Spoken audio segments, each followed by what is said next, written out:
There is nothing we can do. Back, everyone. I was just saying, excuse me. It's kind of sad for the tempered guys. I mean, that could have easily been me.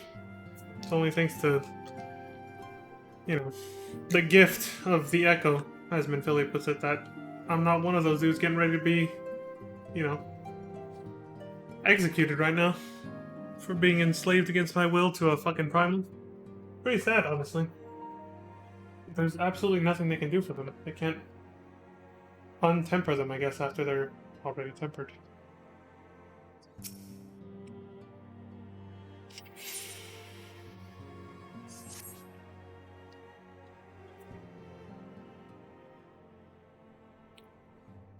Until not so very long ago, you were but one of the many adventurers seeking to make their way in Eorzea.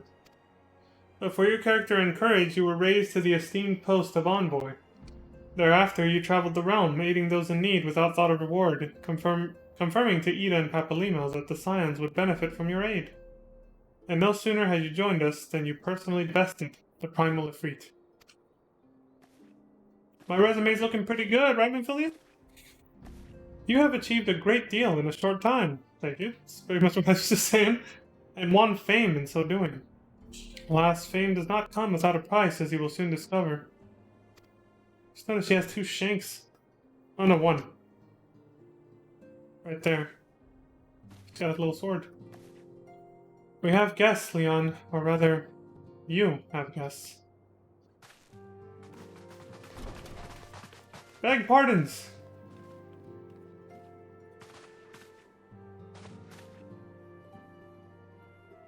Ah, Lady Minfilia, radiant as always.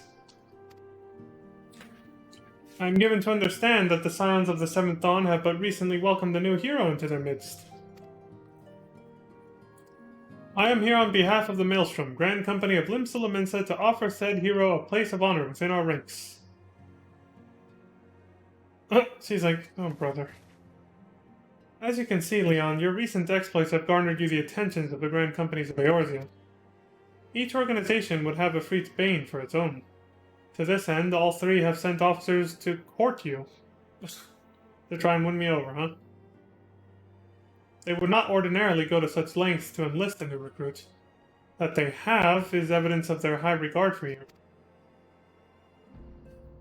I find myself wondering how word of Leon's deeds spread so quickly. That the Immortal Flame should know of his triumph is to be expected. But what of the other Grand Companies? Beep! Uh-oh. Tatara, what did you do? Your reputation precedes you, Master Starcrest. There's no ordinary man who can face a primal and emerge the victor. Look at that, I can't even say my own fucking last name. And imagine our pride when we learned that you began your journey as an adventurer in our own Gridania. Know that the people hold you in high esteem and that you will always be welcome among us. The Order of the Twin Adder has need of valiant men such as you. Join your strength to ours, friend, and together let us ensure that peace ever reigns over the Twelveswood. What a pleasure it is to finally meet you, Master Starcrest. My comrades speak of you in the most glowing terms. A man of your talent belongs with the Immortal Flames. Join your strength to ours, friend, and together let us secure a prosperous future for Ul'dah. The Admiral was not exaggerating when he said you have the look of a hero. Full often does he speak of you, friend. It is only natural that we should want you for the Maelstrom. Join your strength to ours, and together let us see the grand vessel of Limsa Lominsa to the shores of glory. Very poetic. Ah, that face! Lady Minfilia. Very well. She's so over this. Though I am quite sure you need no reminding, mayhap a brief summary of the situation will help to clarify your thoughts on this matter. As you know, the Grand Companies are all-encompassing organizations, empowered to call upon the martial, economic, and technological resources of their respective city-states in times of strife. There are presently 3 such organizations in Eorzea: the Maelstrom of Limsa Lominsa, the Order of the Twin Adder of Gridania, and the Immortal Flames of Ul'dah. Serving a Grand Company means serving the nation to which it belongs. You will be charged with its defense and tasked with advancing its cause.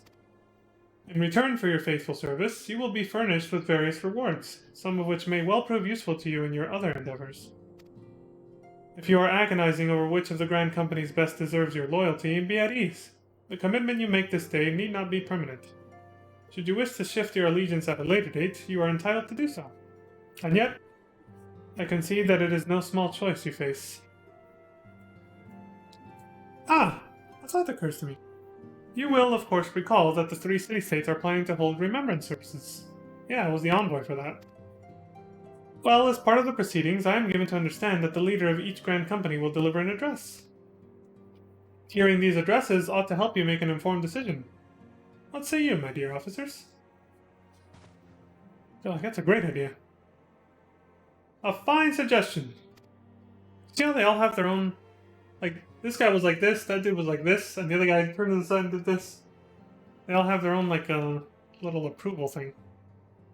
You are as wise as you are beautiful, my lady. Very well. Let Leon hear our ladies speak. Our leaders. Our ladies. Freudian slip there. Let Leon... of course. let Leon hear our leaders speak, then return here with his decision. That goes ham. We eagerly await your answer.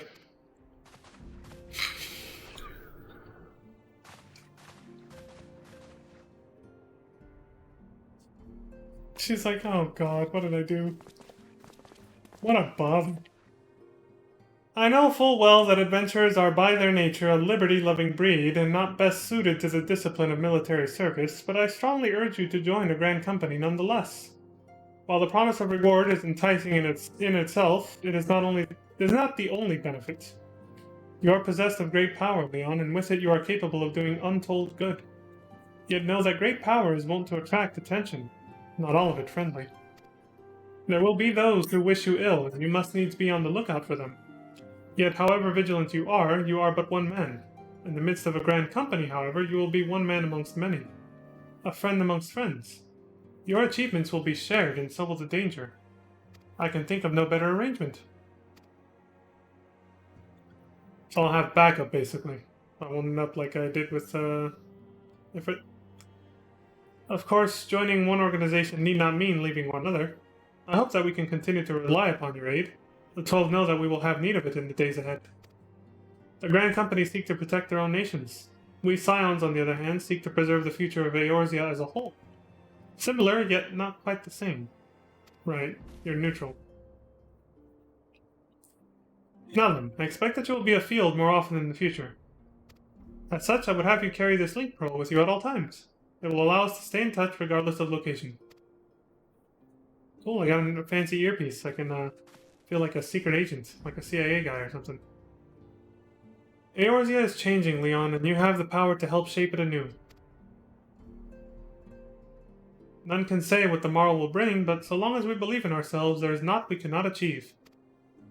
Now it is time you made ready for your journey. Before you depart, be sure to speak to Tataru. She will apprise you as to where and when the remembrance services are due to take place. Okay. Sounds good.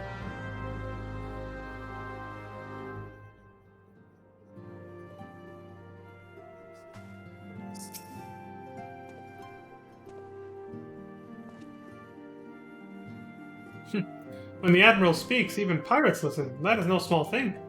She is a born leader, the kind one would gladly follow to the 7th hell.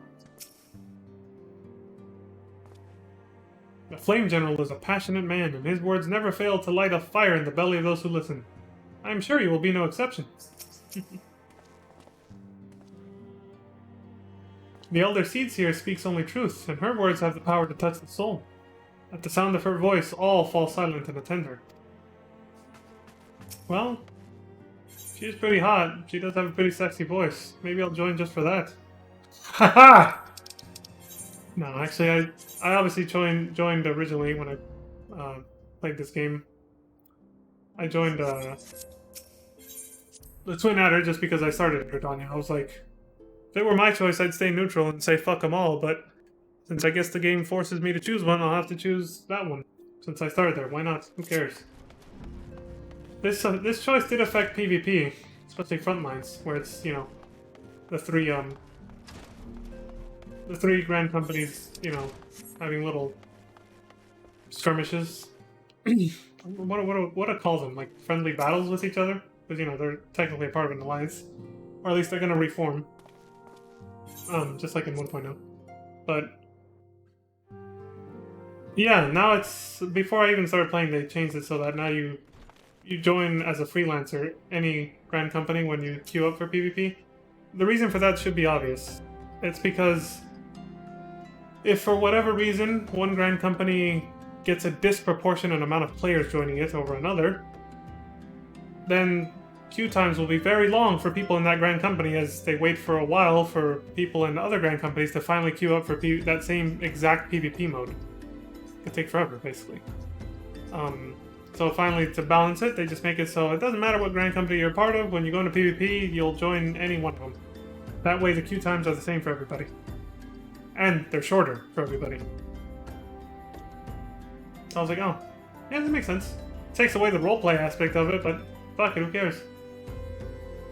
I mean, it's not like PvP's, you know, a huge, crucial part of the storyline. It's not at all, actually. It's just side content.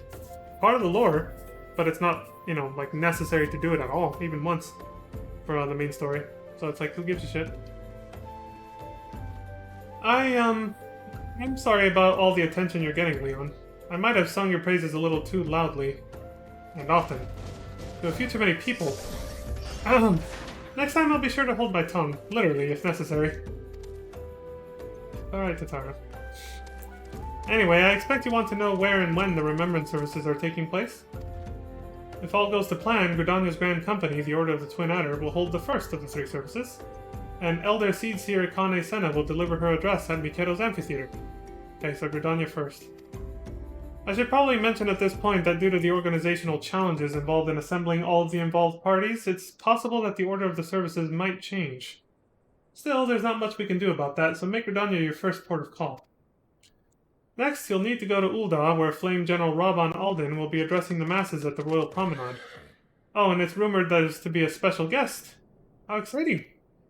Last but not least, you must make your way to the stateroom in Limsa Lominsa, where Maelstrom Chief Admiral Merylvib Bluefishvin will be giving her address. That one's still hard to say. The room is accessible via the Admiral's lift. Identify yourself to the sentries on Thale and he will admit you. Got all that? Well, off you go then. I hope you find the Remembrance services suitably educational. I suggest visiting the city-states in my prescribed order, though with your record of impeccable timing and luck, the schedule may well change in favor of your preferred travel plans. Farewell.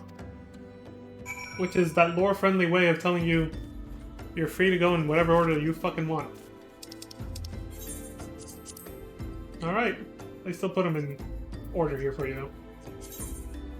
Well, go back to Gridania then.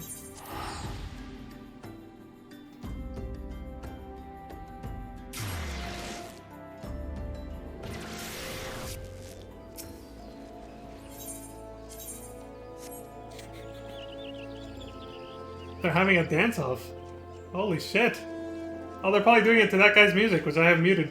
Because if they play the MCA music a little too well, I'm afraid of what will happen. I just heard a fucking chainsaw. That gave me Resident Evil 4 PTSD right there. I know what it is, though. It's that chainsaw scythe for Reapers. Is this the place? Yes, it is. Alright, let's see what's up.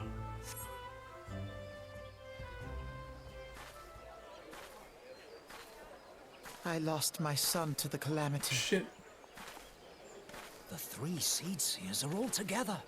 Some say you couldn't take a step without stumbling over a body.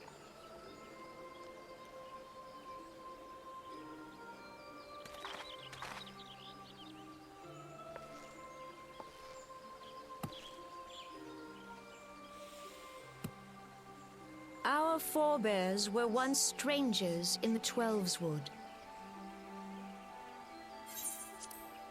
Fearful of the Green Wrath, they hid themselves in the dark recesses of the earth. Yet they dreamed of basking in the dappled sunlight of the forest. Through great effort, they proved their worth to the elementals, and were granted a place beneath the boughs. So it was that Gridania was born, some 5 centuries ago. Working hand in hand, the Hyur and the Elysian settlers sowed the seeds of our civilization, and soon they were joined by folk of all races. So nourished by the waters of unity, and blessed by the light of the matron, Gridania flourished into the great nation it is today. Do you see the Gridanian standard? It's the twins. Hanging behind the Elder Seedseer. The entwined serpents represent the unity between Hyur and Elysian. An elegant symbol, do you not agree? In accordance with the will of the remember elementals, that. we have embraced a life of peace. Alas, our neighbors have not always sought the same for themselves, nor for us. Though we Gridanians have no love for war, we have still less for those who would threaten our way of life. Ever have we fought to protect the sanctity of the Twelveswood. When the Garlean Empire brought its war of conquest to Eorzea, Oh, wait, I we think that's rallied under the Or maybe noble this. standard of the Twin Adder that we might push back the encroaching darkness. And it was we who prepared the ground for the reformation of the Eorzean Alliance, that all the peoples of this realm might stand united against the common threat.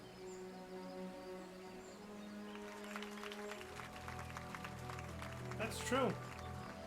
The alliance was formed in Gridania. 5 1.0. years ago, the Alliance met the armies of the Empire upon the fields of Cartano.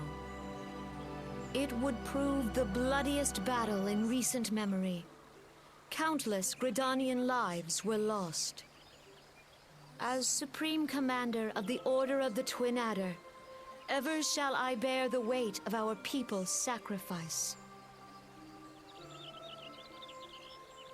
Alas, their loss was not the only tragedy to befall us that day, for soon came the calamity.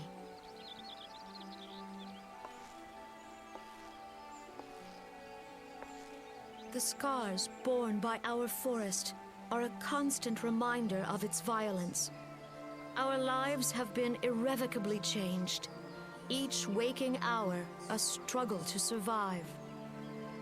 Driven to desperation, some among us have strayed from the path of righteousness, resorting to banditry, poaching, and other unconscionable deeds. To compound our woes, the Ixal have returned in force, emboldened by our suffering. They test our defenses nigh without cease, and prey upon the vulnerable. So beleaguered from within and without, it is of little wonder that our unity now falters. Dark times are upon us. Time was a man could walk pox the on that high bloody roads without Ixal. fear. On this day, 5 years ago, countless Eorzeans laid down their lives that we might behold another dawn. Please join with me in honoring their memory.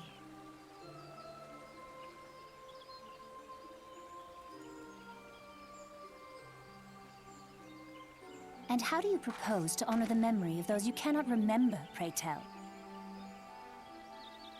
Not a fan, huh?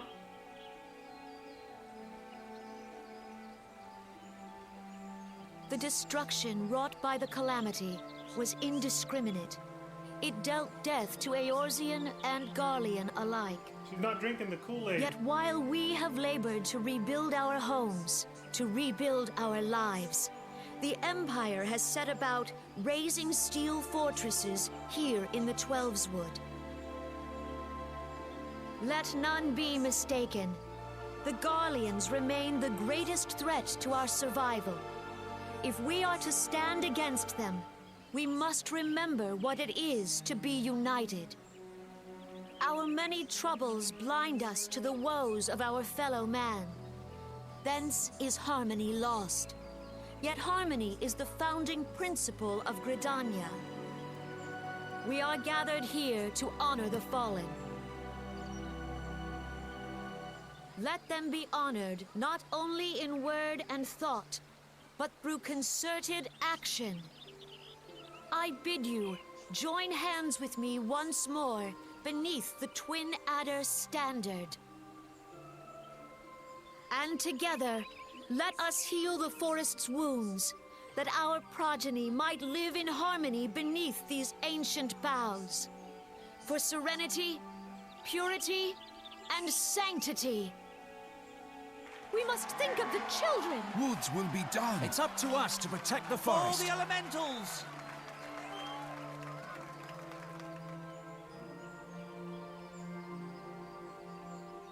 Nice political speech to rally people, huh? We're gonna see 2 more of these.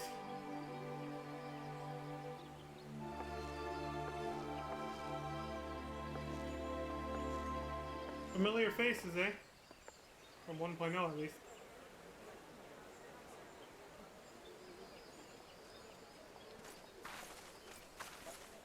That wasn't Pepsi Man though. I don't think he was here. If you'll permit me, Alfie No, What's up, dude? and my sister, Alize, at your service. We met already, but we didn't talk. I saw at a glance that you were a fellow traveler. You might call us students of history, sampling the realm's remembrances in pursuit of enlightenment.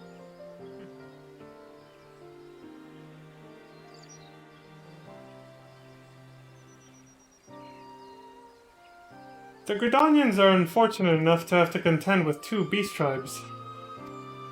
The Ixal are unquestionably the more troublesome, being of a naturally warlike disposition and wont to summon their bloodthirsty primal Garuda. The Sylphs, by contrast, are peaceful in nature, being mischievous rather than malevolent, and have long been on friendly terms with the Gridanians, until recently at least. Alas, they have grown aloof, a change observed at roughly the time they summoned the primal Ramoon. The Gridanians have no love for war, and they consider open conflict the last resort.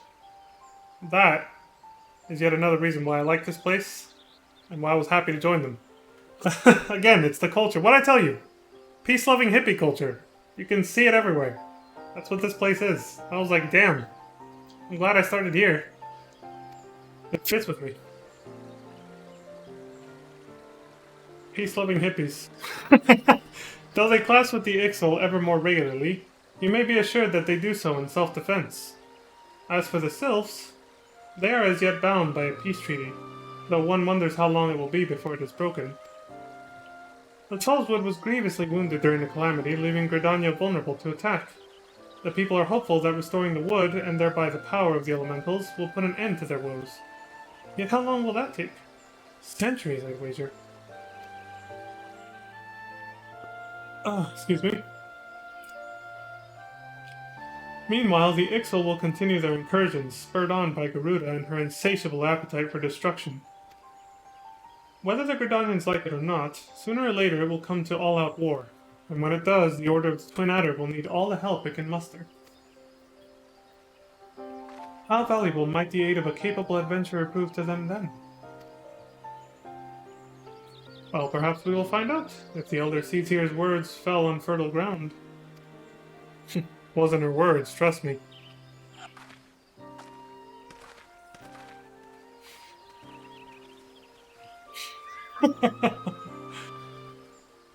Very poetic, that guy, though, huh?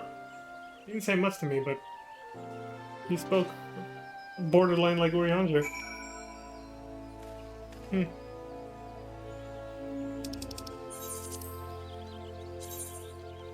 Oh, no more free rides for me. Off we go to Ul'dah.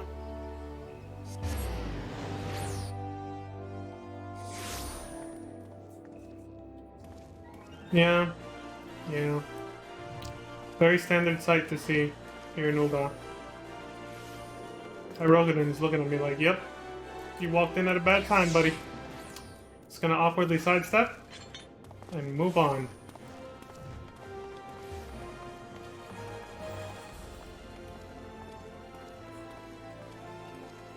Yeah, just another day in Ul'Dan, the Crystal Data Center. It happens, folks. You know what they were doing. You know what they were doing.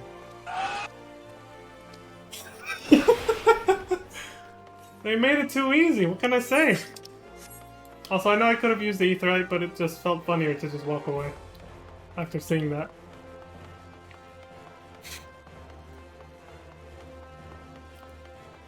I know that scream is what that dude's gonna be doing later tonight with them two ladies. Okay, it's over here.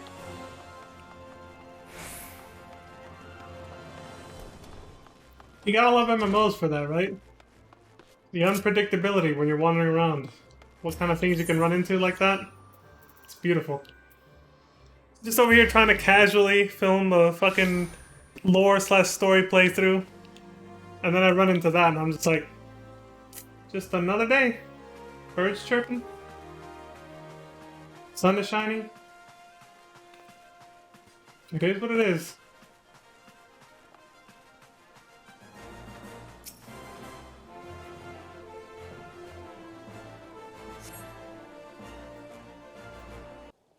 I'm gonna memorize when this was. I'm gonna send this clip to someone. Behold, 'tis the Sultana Nanamo herself! And Reborn as well. Oh shit, that's right. I gotta lower the fucking volume. I'm still laughing about that. Hark you, souls of flame, drawn to the bosom of the desert, where the fire burns brightest and shall rage forevermore. Hurrah! Reborn!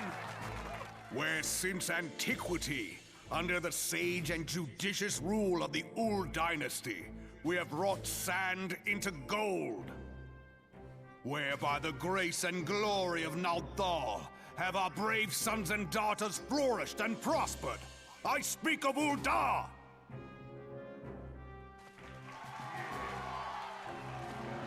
There, at the Flame General's back flies the Grand Company's standard. Note the sigil. The golden scales of order balance the jewel of prosperity with the flame of might. Great and many are the gifts our nation has given the realm. In Eorzea's darkest hour, on the killing fields of Cartano, none spent more in blood and gold than we. Thus was the 7th Imperial Legion laid low. So that's how it happened. How soon history forgets. Yet many left our Lies. gates, never to return. The Let us propaganda is pray what it for is. our absent brothers and sisters, that they might know happiness in the great beyond, as Thal's honored guests. If the fates were fair, the price we paid that day would have bought us victory. Alas, they are not. And now, but 5 years into this 7th Umbral era, the spirit of sacrifice which granted us our strength is all but dead. Look around you. What do you see? A people divided, downtrodden, and enthralled. Where are the merciful alms of the rich? Where is the just steel of the righteous? I ask you, is this the great nation our brothers and sisters gave their lives to save? You who call this living, dishonor the name of the immortal flames. It is but a slow death. Our enemies surround us. The savage hordes of the Amalja wait beside our roads, strangling the lifelines of trade. Meanwhile, the Garleans make mock of our borders and despoil our land of its natural wealth. We stand on a precipice, yet we do not act. Whether trader or soldier, monetarist or royalist, all must recognize that a divided Ul'dah stands to fall. Victory and fortune walk hand in hand. Ye who seek glory and wealth, look not to what little you can snatch from your neighbor, but to the boundless wealth of the world beyond. Now is the time to unite. Now is the time to ride forth. In the name of the Sultana, I beseech you. Line not your own coffers, but those of the immortal flames. Seek not to prosper from Ul'dah, but to restore her to prosperity. As the realm prospers, so shall Ul'dah. As Ul'dah prospers, so shall her people. Ya for Ul'dah! Together we are one.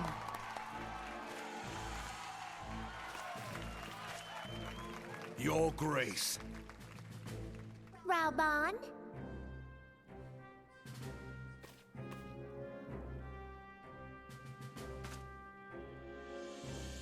People of Ul'dah, I, Nanimo, 17th in the line of Ul, address you. Much has been made of the wealth of Ul'dah. Yet those who measured that wealth in coins and carats are gravely deceived. For the true wealth of Ul'dah lies in the health, happiness, and hopes of her people. Beloved subjects, I bid you raise aloft the torch of Ul'dah, that her flames might serve as a beacon for all Eorzea to see. Long live Nanamo! Glory to the Sultana! For victory and fortune, stride fearless into the inferno, for we are, by fire, reborn!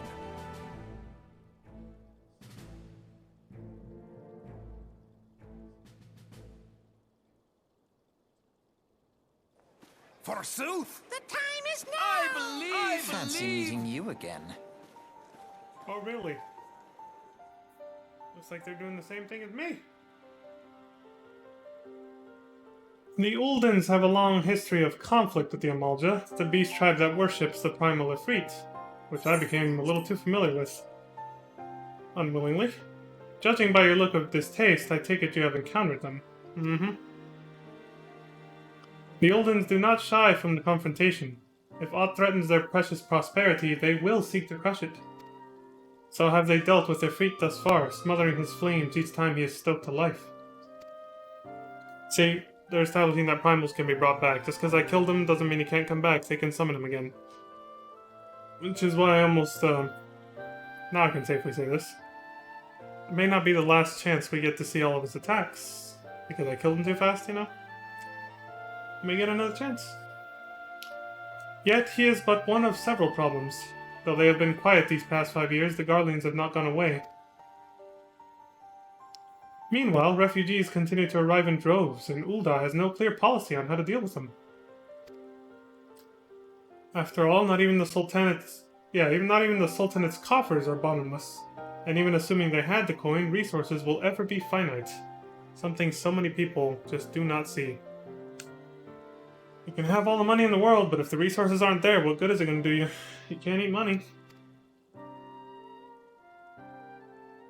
Which brings me back to the subject of Ifrit.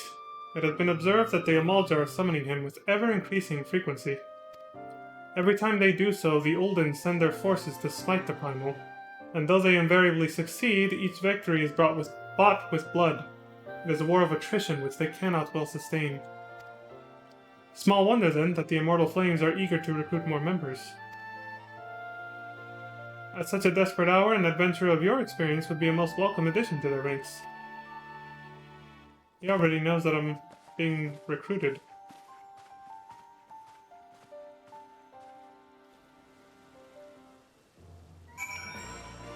Well, that they're trying to recruit me. Off to Limsa now.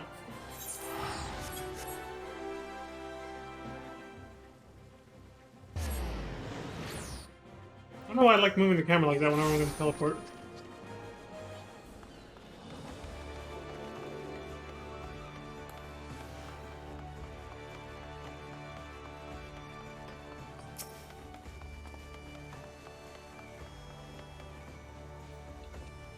Here to attend the remembrance service?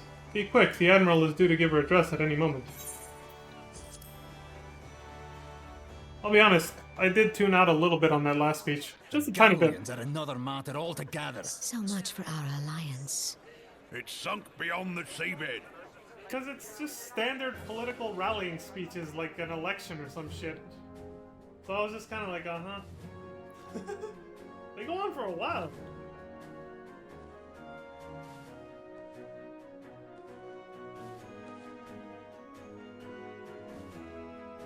Brothers and sisters of the sea, hearken unto me. Look upon this, our mighty crimson standard, and tell me your hearts do not swell with pride. Oh fuck, I keep forgetting.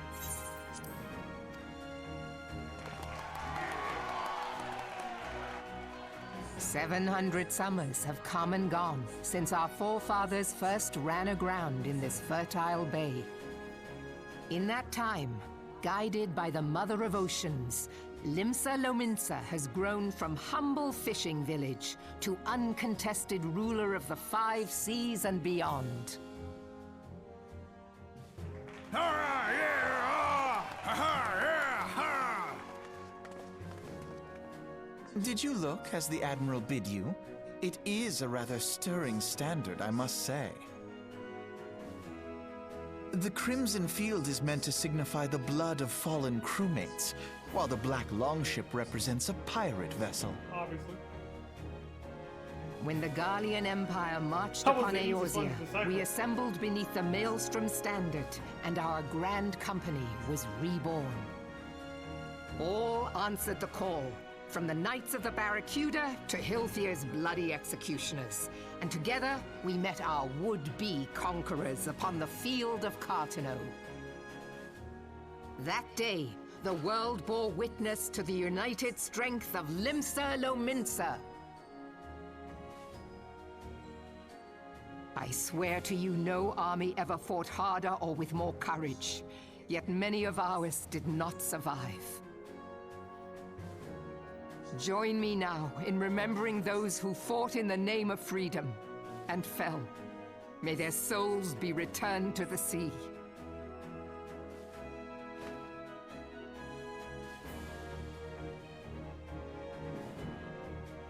Freedom. Yes, they have always been rather fond of their freedom. Much as the beast tribes have. Small wonder. Beneath the surface, one would struggle to tell them apart. It has been 5 long years since the calamity struck. 5 long years of tireless rebuilding.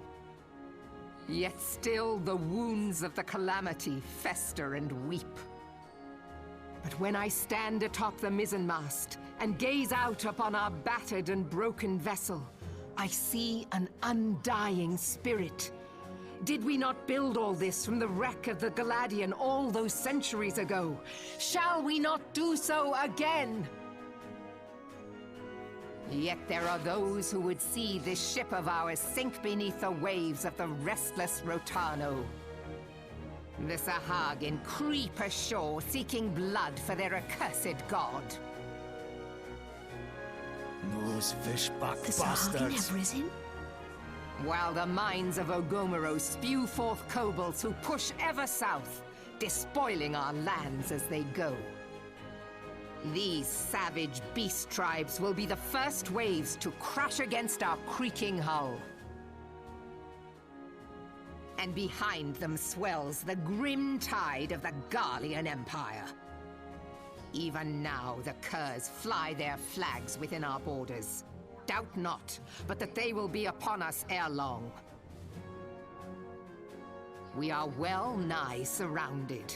Yet there are those among us who would rather turn their swords against their crewmates than our cannons against our foes. How can we hope to repel our many enemies when mutiny breeds below deck? There is but one course left to us. One bearing that will bring us victory over the beast hordes and the Empire both. and see this ship safe to port. We must mend the rift the Calamity has reopened twixt pirate and maelstrom, and stand fast with our adventurer brothers against the coming tempest. Mark ye well, a crew without unity is no crew at all. 'Tis but a mass of drowned men. To me, then, brothers and sisters of the sea, gather beneath the undying crimson standard, and pledge me your strength, your skill, your wisdom. And with the guidance of the navigator, this great vessel of ours shall ride the waves till sea swallows all. Long live the Admiral! Melvin! Gather the lads! Oh, where's me cutlass? I'll follow ye to the seven hells, Admiral!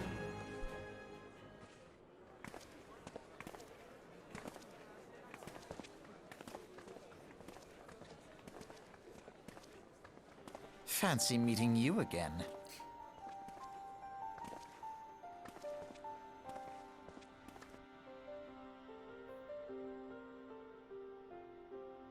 As the Admiral mentioned in her address, Slim Silamins is plagued by 2 beast tribes, just like Gridania.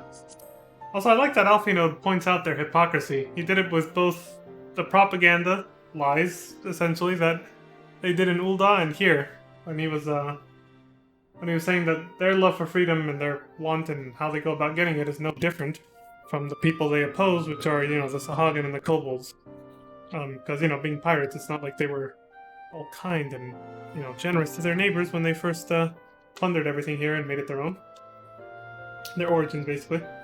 So I like how he called out their hypocrisy during the speeches. What did he say about Gridania, though? Let's win at her. Shit, I can't remember. Did he make a chirp like that? I'm pretty sure he did, but I can't remember what the fuck it was. Anyway. Oh, one last thing. I didn't know that the twin... I had forgotten that the twin snakes... Metal Gear Solid reference! Were referencing Cures and Elizons coming together. And that's something else I noticed in these, is that there's certain races that congregate, I guess, within certain nations. Like Cures and Elizons are obviously prominent in Gridania. But also, overall in Eorzea, they're meant to be the most... I guess they're meant to be the majority of the population. Humans, Cures, and Elizons, apparently. Let's see. And then here, I noticed a lot of Rogadins. More than anything. And that's pretty much it. It's mostly Rogadins here. A little bit of everything else, of course, but that was with any state. Anyway, back to this. As the Admiral mentioned in her address, Slim Silamins is plagued by 2 beast tribes. The first are the fish-like Sahagin, worshippers of the primal Leviathan. She looks so over it over there. The second are the Kobolds, who dwell beneath the earth and take the primal Titan for their god. As if the beast tribe's presence weren't troublesome enough, the Garleans have also chosen to erect a fortress right in Leminzen's backyard. And that is to, I think that's Castrum Occidens, which we saw in that cutscene with Gaius. And that is to say naught of internal strife. As a nation of pirates, there is no end to the blood feuds between the various factions. And while they fight amongst themselves, the Garleans whet their blades and watch. If the Leminzens are to have any hope of withstanding the Empire, they must first resolve their own affairs.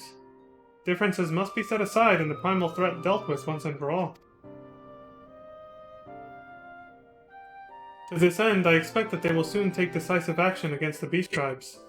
Mark my words, the Maelstrom Standard will be drenched a deeper shade of crimson ere long. That a capable adventurer like you would be a valuable addition to their crew is beyond question.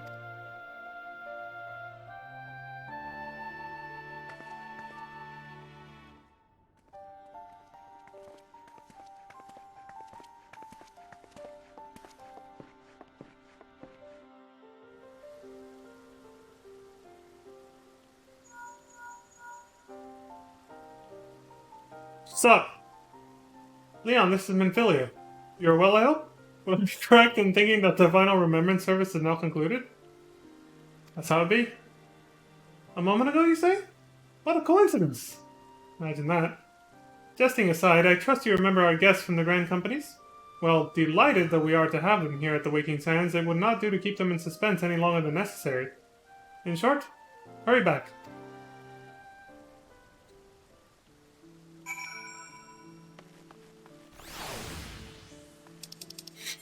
The way I answered the link pearl. Sup? So informal. Well, off we go.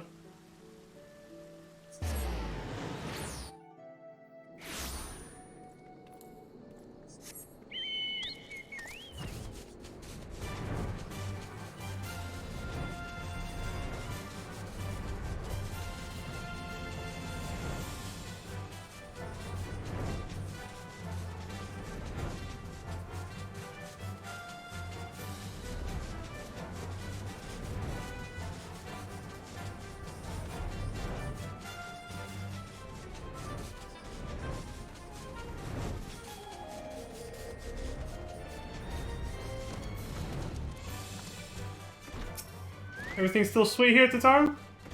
Some people let fame swell their heads, but I believe that yours will remain in proportion and firmly attached to your body. Let's hope so, eh? Be attached to the body part, because of course, yeah, I'm not gonna let it get to my head. What the fuck? Who do you think I am?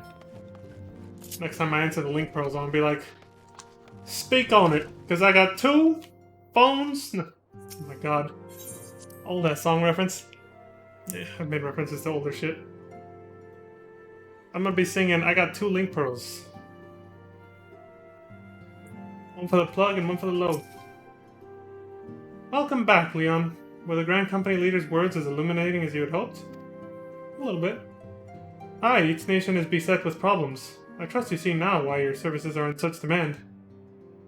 Would that there were more of you, Leon. But you must be tired from your journey. Why don't you rest a take a moment to reflect on your decision? Once your mind is made up, pray give the Grand Company officers your answer.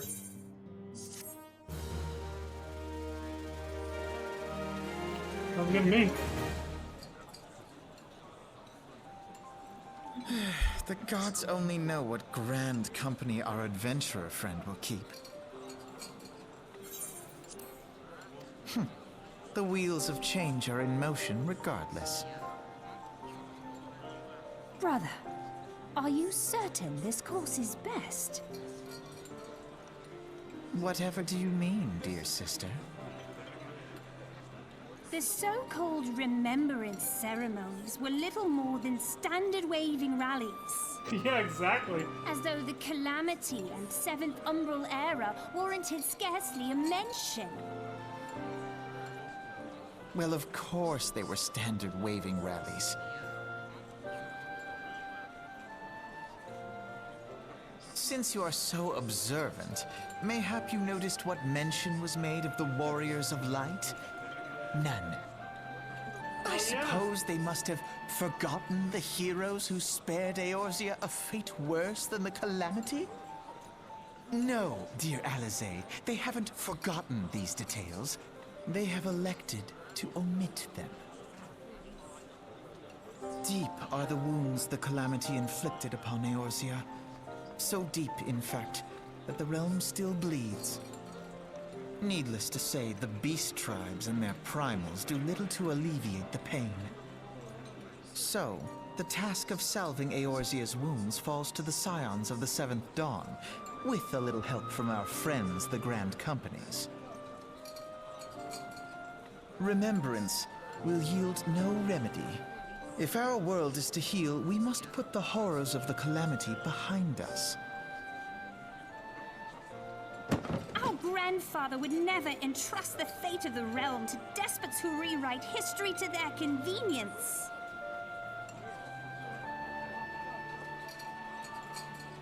Jesus Christ! There must be another way to cure what ails this world, and I mean to find it. You are most welcome to try. Our paths may differ, but our destination is the same. In time, I dare say we will see eye to eye. I should hope so. My lady! We are to escort you!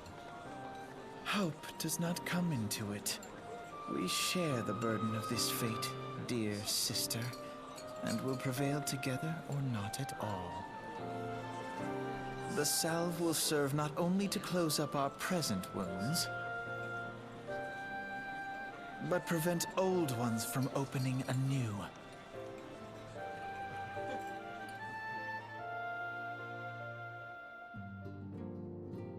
Interesting.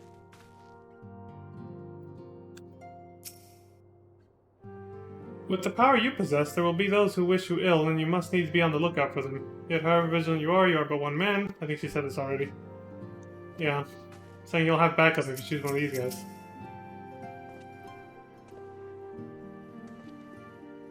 How was the Admiral's speech? Ah, but you need not explain. That you stand before me now is answer enough. You have resolved to join the Maelstrom, have you not? No. Well, I dare say you have your reasons. But mark me. In stormy seas, the strong of arm and stout of heart must pull together as a vessel will founder. And when a ship goes down, the passengers always share the fate of the crew.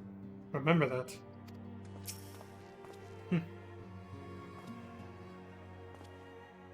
Welcome back, adventurer. I take it General Raban's words kindled a fire within you? Not really. What? You cannot seriously be considering joining another grand company? Why, they are not nearly as grand as ours. That's all you had to say? Way less poetic than that guy.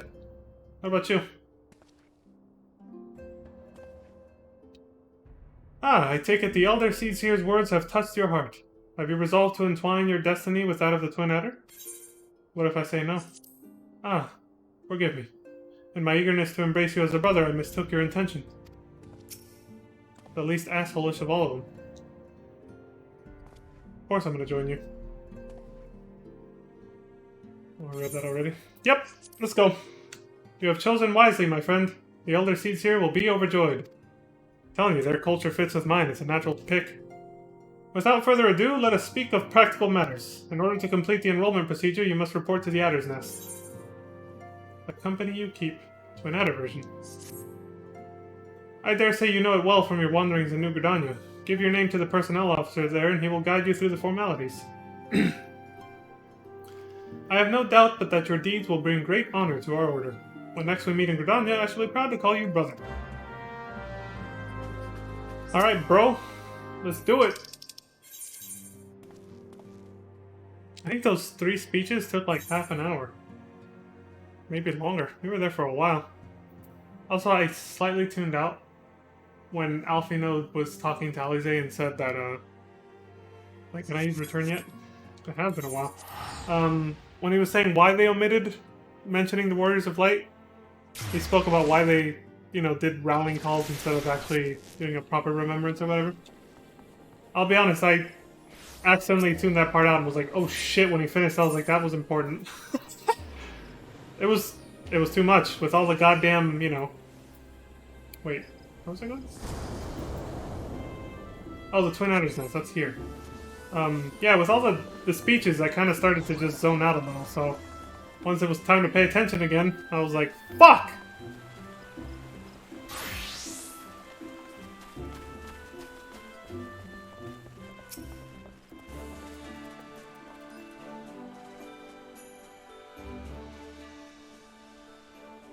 You are come to the Adder's Nest headquarters. Oh, you are come to the Adder's Nest, headquarters of the Order of the Twin Adder. Ever do we welcome they who would toil in the Elemental's name for the good of our Forest Nation. How will you respond?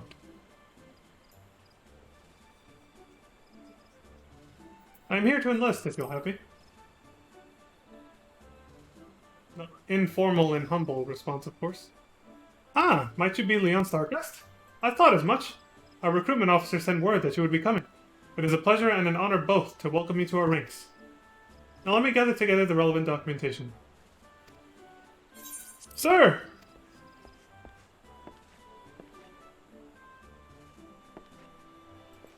What is it? Report.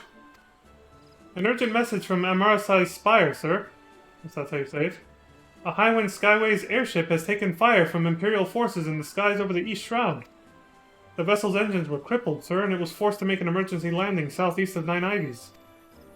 Nine Ivies? Gods, this could not have come at a worse time. All but a handful of our forces are presently afield dealing with the Ixal. Leon, I know full well you have yet to be formally inducted into our ranks, but we have urgent need of your aid. In all likelihood, the airship was bearing civilians, and if the reports are accurate, it will have come down dangerously close to Garlean-occupied territory. Please make all haste to the area southeast of Nine Ivies, locate the airship, and ascertain the status of the passengers. You got it, dude.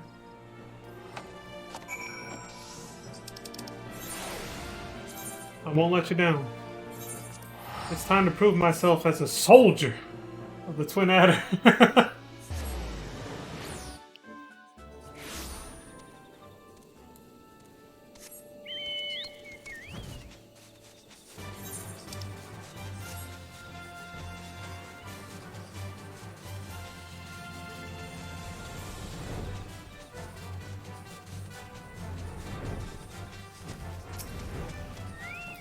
What's up, fool? Came to save your ass.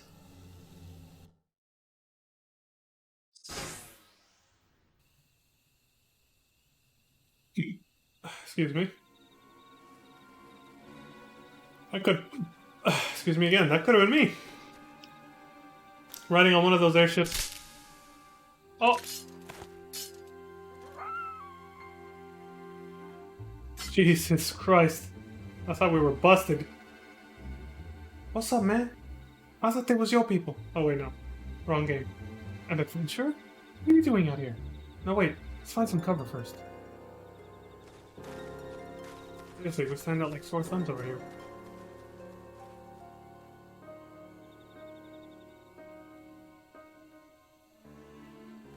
If it wasn't for that deer-looking creature, we would have been caught. They didn't even run that far, but... They're like, shit! I ain't built for this shit, man. The Adder's Nest sent you? How do I know you're not an Imperial spy? You don't even have a uniform! Chill out, dude. I'm on your side.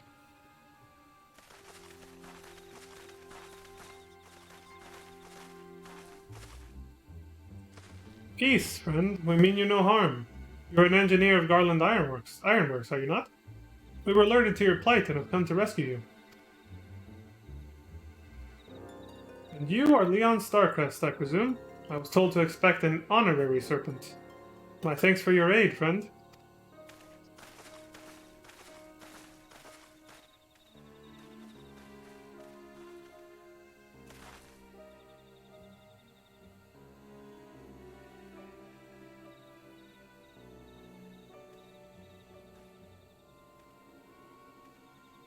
I've never seen a craft of this design. It must be Garland's work. Is there no end to the man's treachery? The secrets of Magitech belong in Imperial hands. They are not to be squandered on Eorzean savages. We are taking this craft back to the fortress. Dismantle it if you must. And bring the engineer. Someone must pay for Garland's crimes. Imperial scouts from Castramorians. They mean to requisition the ship. Wedge, you have to help him. That fool of a Lalafell was hiding inside the tiny Bronco. Nice throwback to FF7, I like that. The tiny Bronco airship. Well, it was basically just a little simple airplane. A tiny Bronco? But isn't that the Ironworks' latest creation? It's the first airship we've built since the Calamity. The first since Master Garland... Well, since he went missing. So they're obviously talking about Sid Garland. FF7 Sid made the Tiny Bronco, and the Highwind. And this is named Highwind Skies, the company that runs the airships. And this particular ship is called the Tiny Bronco. Lots of fan service, I like it.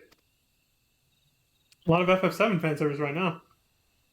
After years of work, she was finally ready for her first test flight. And she was soaring, she really was, till those bastards blasted her out of the sky.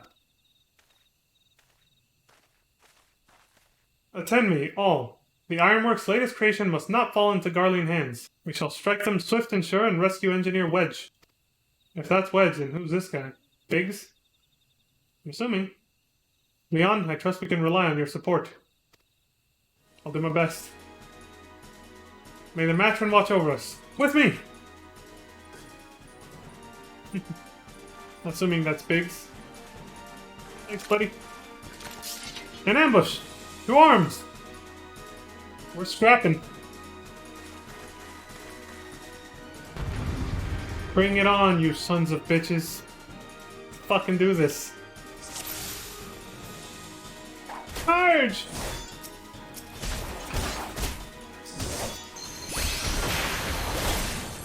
Can't do anything else. Keep them away from the airship. Leave none standing. 2 opposing sides. He's a strong one. Alright. Get the ranged people in the back.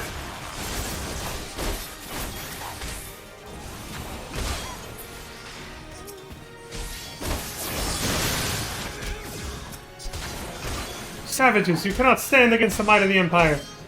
Fucking watch me. This has gone on long enough.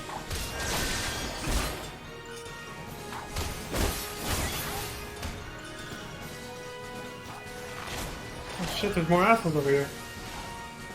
Annihilate these barbarians. Teach them the futility of resistance. I don't remember them spawning over here inside the ship like this before. Can't even see this fucker. Probably because we killed him too fast. Magitek Vanguard. Starting to draw the aggro. There he goes! That's how he was supposed to come charging out.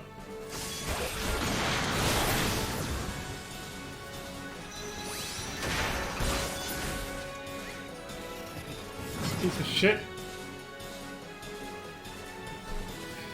Teach them the futility of resistance. Well, how much for that? Biggs! Wedge! You shouldn't have stayed with the ship. So it is Biggs and Wedge. That was a close one. Too damn close. So, how's she look anyway? I forget if we saw them in 1.0. I don't think so. I think they were barely introduced in Realm Reborn. The auxiliary propeller is a dead loss, but I think we can wring enough thrust from the main propeller to get us airborne. You said thrust. A few minor modifications and we should be able to fly the tiny Bronco home. While you do your work, we shall keep watch over the perimeter. The enemy may yet be lurking nearby. As for you, Leon, you have more than done your part today. I bid you return to the Adder's Nest and complete your enlistment. I pray there will be no further interruptions. When next we meet, let it be as fellow serpents of the Order. I, just wanted to say sorry. You know, for calling you an Imperial spy and all that. Got that one wrong, didn't I? Seriously though, if it hadn't been for you and the Twin Adder lads there, we'd be chained up in a dungeon by now. I'm in your debt, friend. We both are. Don't mention it, guys. It's all good. Wedge! What? Thank you. We're very grateful. Because he didn't speak up.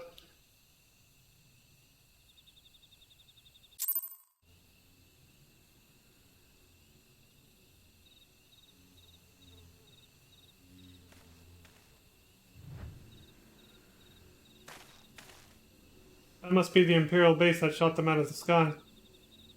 Holy shit. It stands tall like a giant wall.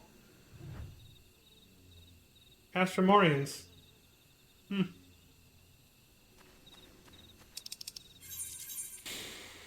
Then the one in Limsa must be called Astromoxidans.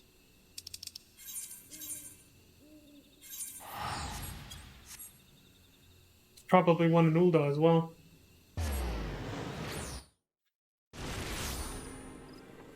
Of course. Don't forget.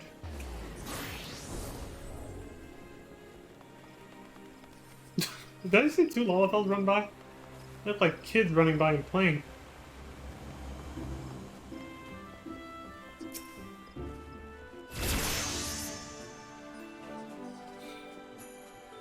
Leon! It does my spirit well to see you return. Word arrived but moments ago from the team at Nine Ivies. Lest you worry, the 2 engineers are safely on their way. The lieutenant informs me that you were instrumental in the mission's success. Had you not found Engineer Biggs when you did and helped us to rout the Garleans, things might have been very different. And all this before you were even inducted into the Order. You are well on your way to carving out a fine career for yourself beneath the Twin Adder standard. But without further ado, let us see to your induction. God willing, there won't be any further interruptions. I'm sure we'll be fine. What will be done?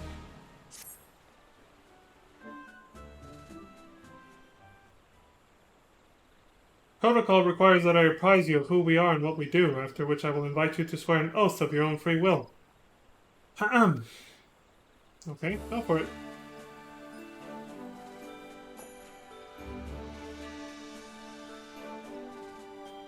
The Order of the Twin Adder is the Grand Company of Gridania.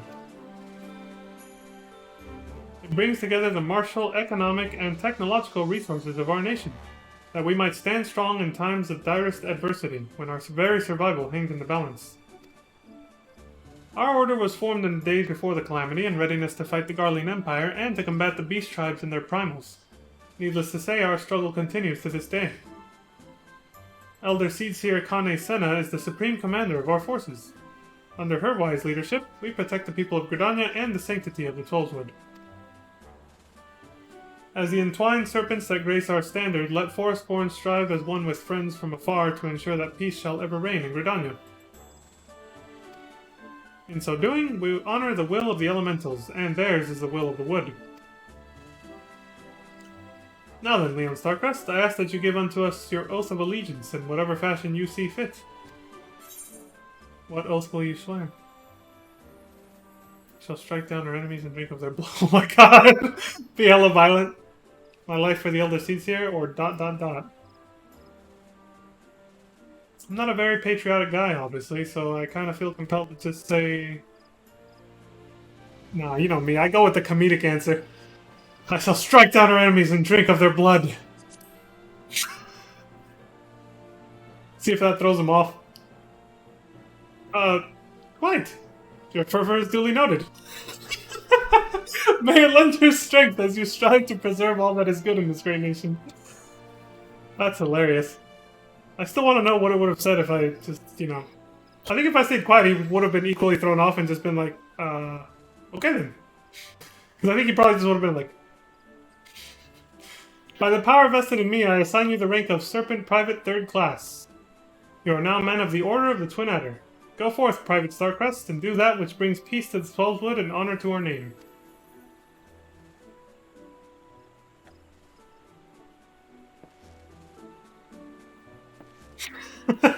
I'll do my best.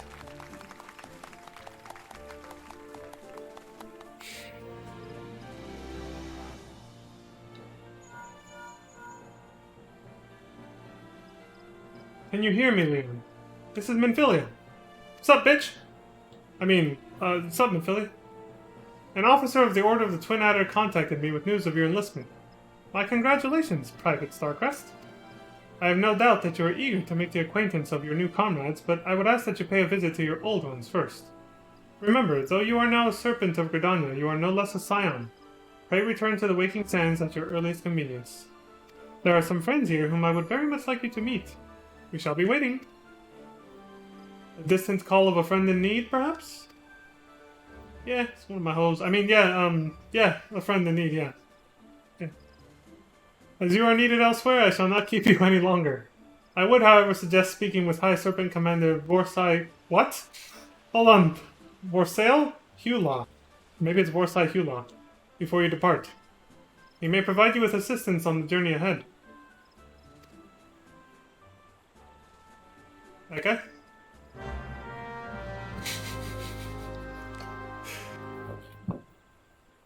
You may now accept the quest, My Little Chocobo Twin Adder, by speaking with Vorsai Hulaw.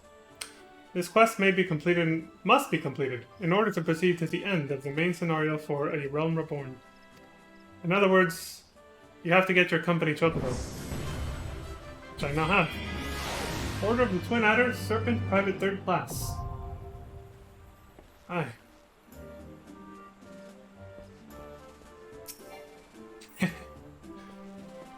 What the hell is that little thing?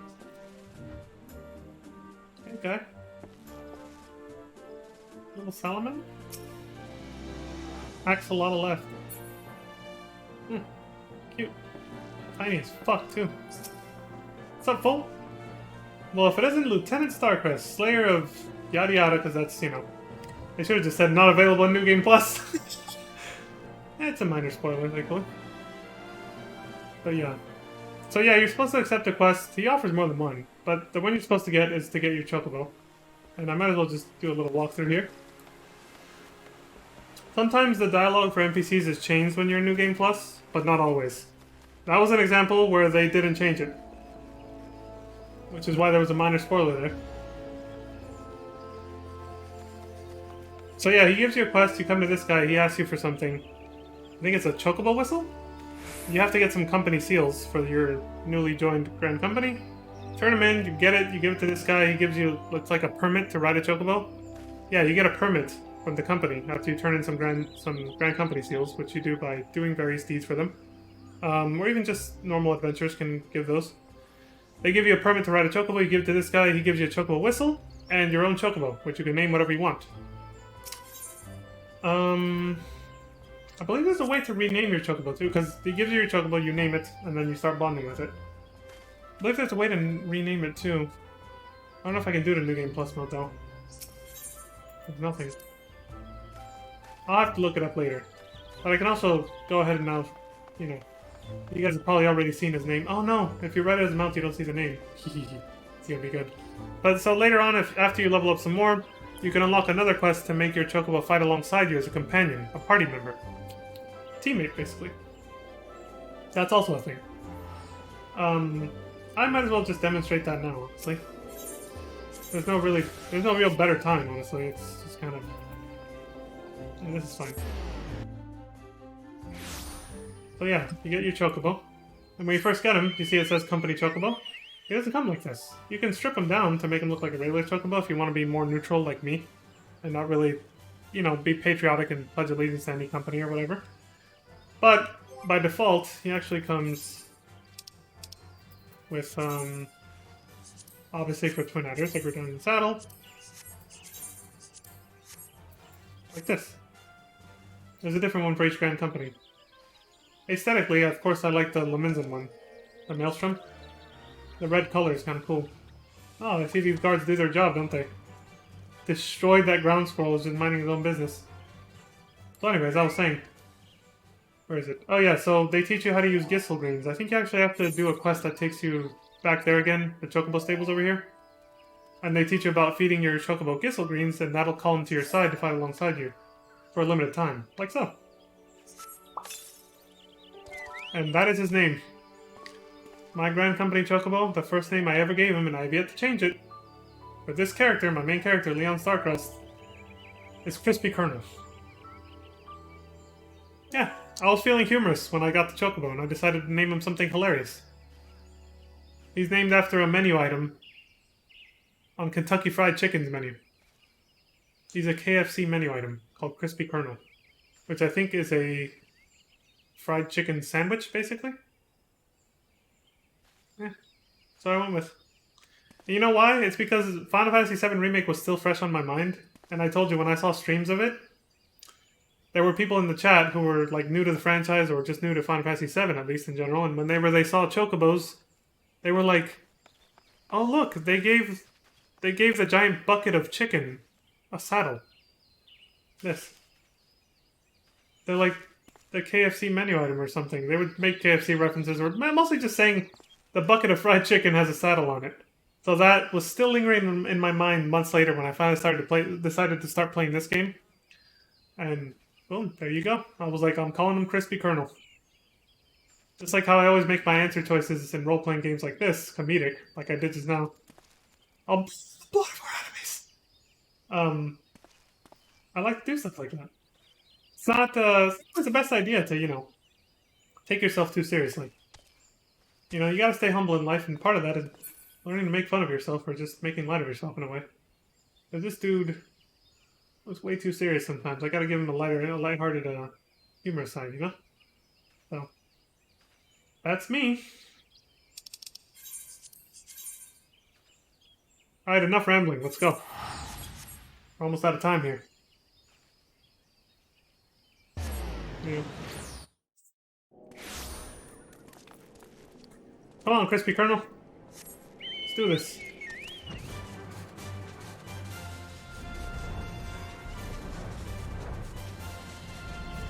So, Gissel Greens will give them 30 minutes to be with you. You can use another one to get a maximum of up to 1 hour. And that's it. If they die in combat, or if the timer runs out, they fuck off. Or you can dismiss them yourself. I'll demonstrate that right now.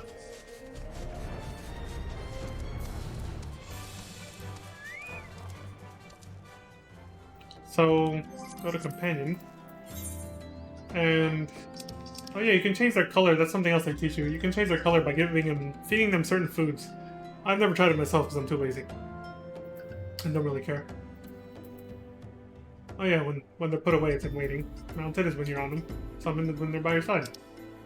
So yeah, you can raise them as a tank, healer, or attacker, basically. And I think once you max out their skills, again, by feeding them certain foods, you can still max out the other traits and then have them be all three. And once you do, you can choose between different stances, so they do whichever one you want. The tank stance, the defender stance, the healer stance, the attacker stance for DPS, or free stance, which once they have all the skills, they'll basically choose at their discretion how they want to fight. I keep them in free stance because even though I primarily want them as a healer, I'm going to be using them a lot in Endwalker when enemies are close to my level. I still want them to DPS whenever I don't need healing. You know, the green DPS life. And if you put him in healer stance, he will do nothing but pure healing, which is a huge loss of DPS. It's useless, even in party settings. You can't just be a pure healer in this game, as much as some people might want to. You're gonna slow everybody down. But hey, you play how you want to play. I'm just saying, other people might look at you funny, okay? I'm not gonna tell anybody how to play. You're free to do whatever you want. But as for my Chocobo, I make him a DPS healer, so I keep him in free stance. Now yeah, you summon him with Gissel Greens, so you gotta, you know, make sure to buy those. I guess, what is... I've never tried this. Well, he just sticks to you? He doesn't fight? I guess. There's a different whistle for each stance. See? Cute, isn't it? And then, yeah, you can just get on him. And there he is. Mounted. And dismount. And then withdraw. Yeah, they just vanish out of existence. Kind of a waste of Gissel Greens, but I wanted to show it off. And see, there he is. He's in his little house, waiting. Something else is you can put them in Chocobo stables at apartments or houses. And even free company houses. Which, housing for players is a whole nother thing that I won't go into, obviously. That's not really part of the story, but... I decided to explain a little bit of this just because they tie into the story a little bit. It's required to finish the game. You have to have a Chocobo. Yeah, there you go. Bring him back out. Hey, buddy! You're gonna be with us for a while. Here. I'll make him stay the full hour. The timer doesn't run out, so you can make him last longer if you're mounted on him. Like this. Or if you go into a town where mounts aren't available, like in the main city-states, basically. And it remembers where the timer was at, so the next time you step back out, or the next time you dismount, it starts from where it left off, right there. 59 minutes and 40 seconds. And that's pretty much it for Chocobos. Some people let fame swell their heads, but okay, yeah, you haven't changed their dialogue. Once in a while, she'll change it. Alright, Menphilly, I'm back. What's up? Oh shit, it's Papalimo and Ida. Is everybody else here, or? No. What have you two been up to? Following the Calamity, each nation's armed forces underwent large-scale restructuring centered upon its Grand Company. In Gridania, the Order of the Twin Adder absorbed both the Wood Whalers and the God's Quiver. Oh yeah, those were the two factions from 1.0, I remember that. While the Lominsons enacted the complete merger of the Maelstrom and the Knights of the Barracuda. Ul'dah is the odd nation out, having made no notable changes to its armed forces. As before, and in the spirit of the Sultanate, each entity retains a certain degree of independence. The brass blades in the Immortal Flames. Let me see if I have this right. You're an adventurer, who's a scion, and a serpent? Golly, how do you keep track of everything? I don't know, honestly. I just kind of nod yes along and do what I'm told, because I can't really say no. For some fucking reason. What kind of role-playing game is this? Should be able to say no. Sorry. I just got lost in thought there. I don't know what that was. It must be fun pairing up with lots of different people, though. Me? I'm always with Papolino. Come to think of it, why am I always with Papolino? See, now she's going down the same path as me. She's starting to question it. She's like, what is this? Am I on rails here? Should have more freedom, more free will than this. This ain't right. What if I want to leave the silence tomorrow? Not allowed to? It's kind of bullshit. I want freedom. Welcome back, Leon. Lady Menphilia waits you within.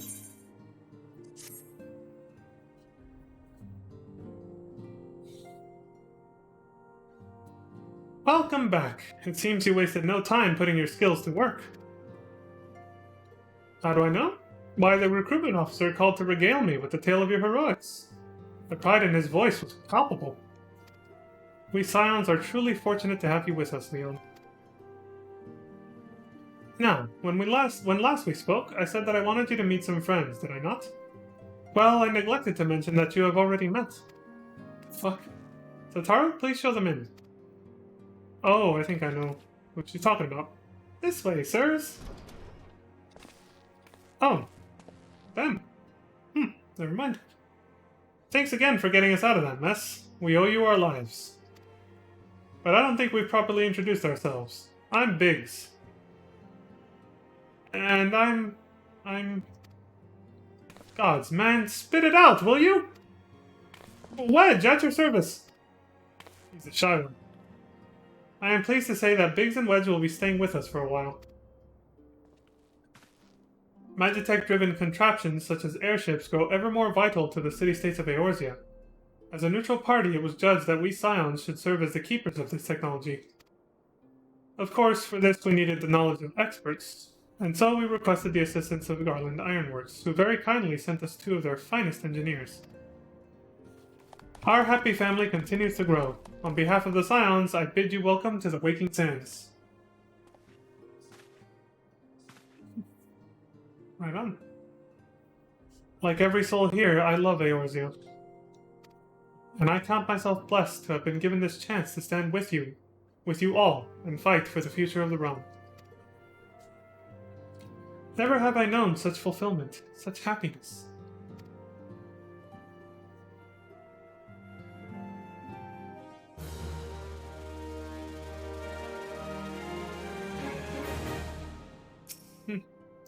I guess you love what you do, don't you, Menphilia? Sylph management. Looks like we're partnering up with someone else now. Judging by the picture. Now, having set aside the formalities, we have a favor to ask of you. Urianger, have the documents arrived from the students of Baldessian? Aye, my lady. They arrived but recently. We have conducted a study at the behest of the Order of the Twin Adder.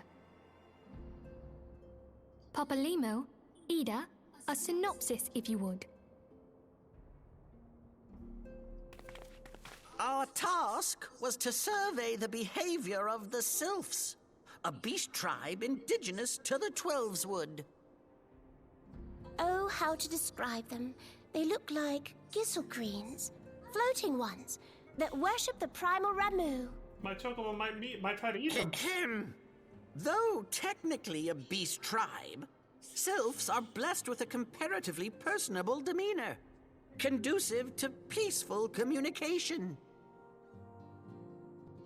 Offering us an invaluable opportunity to learn what the beast tribes know of the primals. While Ramu's existence is well documented, the Sylphs do not, or perhaps cannot, summon the primal any longer, insofar as can be ascertained, until such time as we know. It would be unwise to assume that the threat posed by the primal has passed. Which leaves Gridania with the added worry of not knowing what they should be worrying about. In that regard, they are hardly alone. What we can say with absolute certainty is that Gridania has its hands full fending off Garuda. who, I need hardly remind you, is among the most savage and terrible of all known primals. Really? In short, it is essential that we approach the sylphs in as diplomatic a manner as possible. Words and actions can be misconstrued. The only sure way to communicate our intentions is the echo. Winning the sylphs' favor may well bring us a step closer to mitigating the threat of the primals. Will you help us? Sure. I am can't say grateful. no. Lovely. Well, as much as I'd like to help, I'm afraid I would be of little use to anyone in Gridania. A veritable babe in the woods. Ida and Papalimo, however, should be able to see the forest for the trees. Is that not so, Minfilia? Indeed. You are willing? Leave it to me. Us, Ida, us!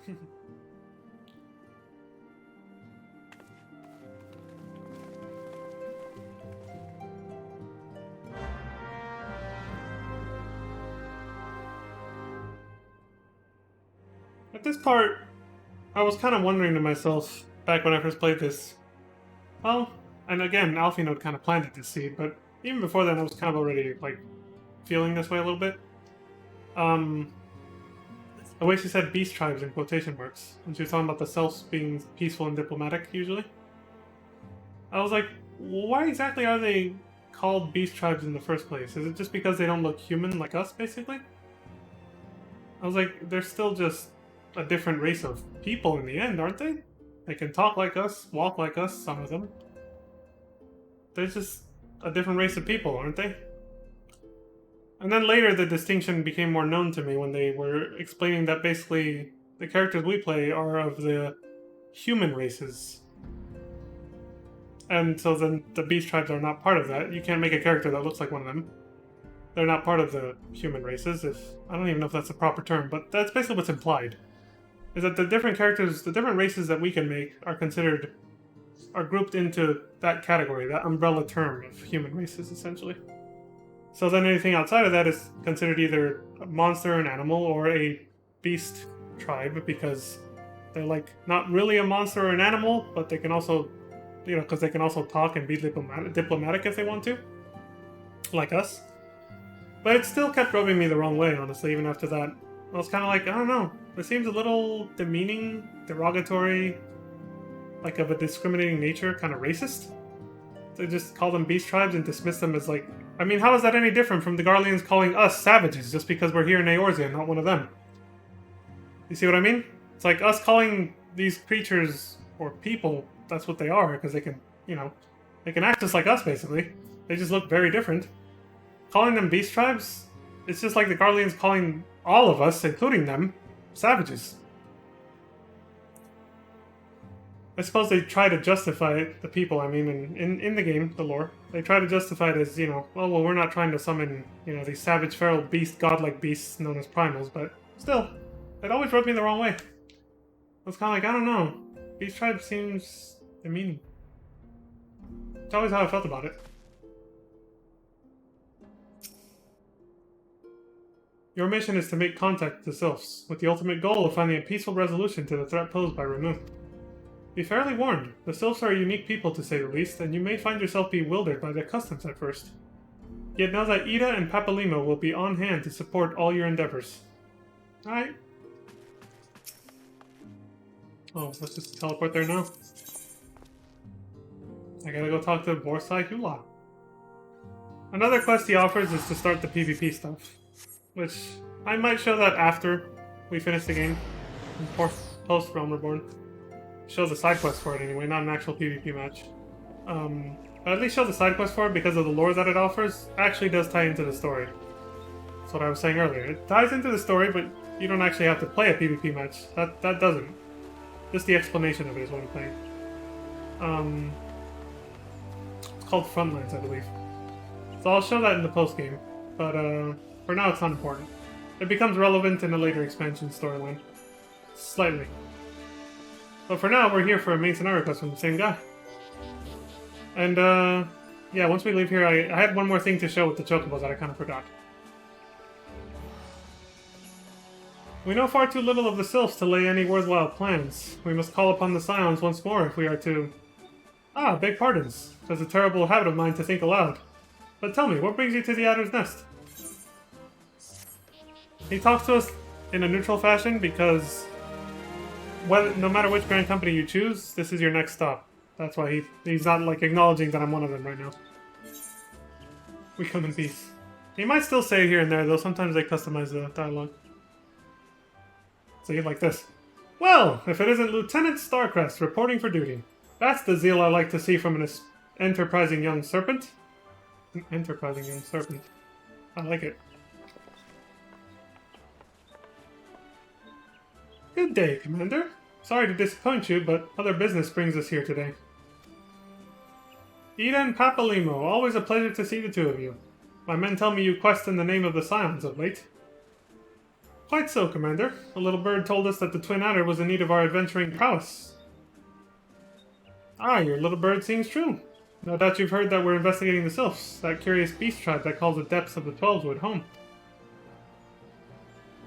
The Sylphs are, for the most part, a peaceable bunch, much to the delight of the Elder Seedseer, who has no desire to see her people embroiled in yet another fruitless war. Of course. The Twin Adder is of the same mind, and it is precisely for this reason that the Sylph's relation to the Primal Ramu has raised a flag of warning amongst our ranks. Friendly as they may appear, beastmen will be beastmen.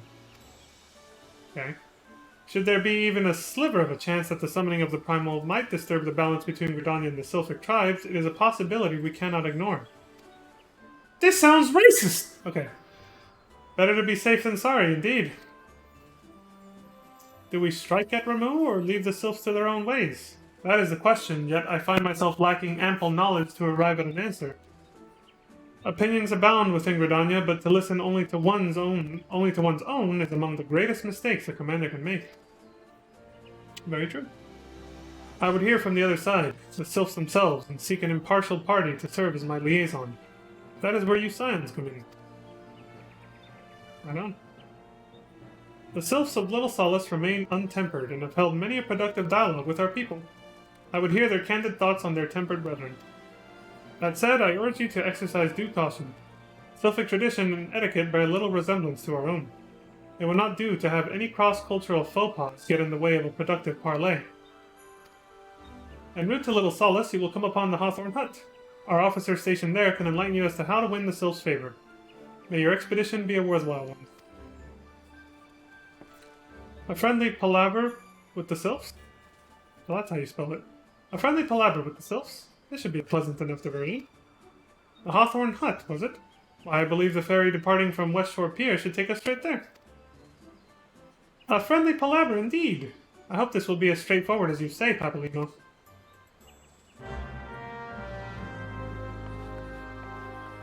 Her outfit is not very cohesive, is it? Those red sort of armor leg pieces that she has just don't...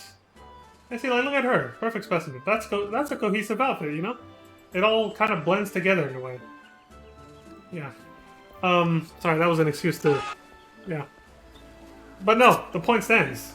It was kind of an excuse to do that, but at the same time, I have to say, what I was saying about Ida still holds true in that way. It's just, those leg pieces of hers just really stand out. They just don't look like they fit with the rest of what she's wearing, you know? It feels kind of weird.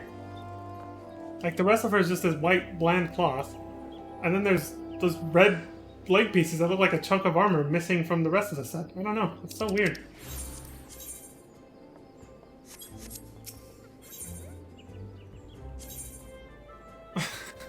But I like that I was able to weave that into that other player character that dressed very provocatively. I was like, see?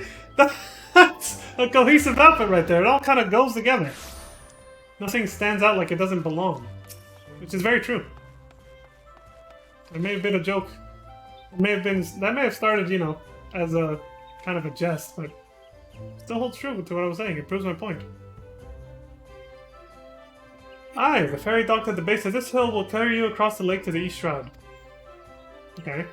Once you're ashore, head due east and you should find the Hawthorne Hut without much trouble. Well, don't mind if I do.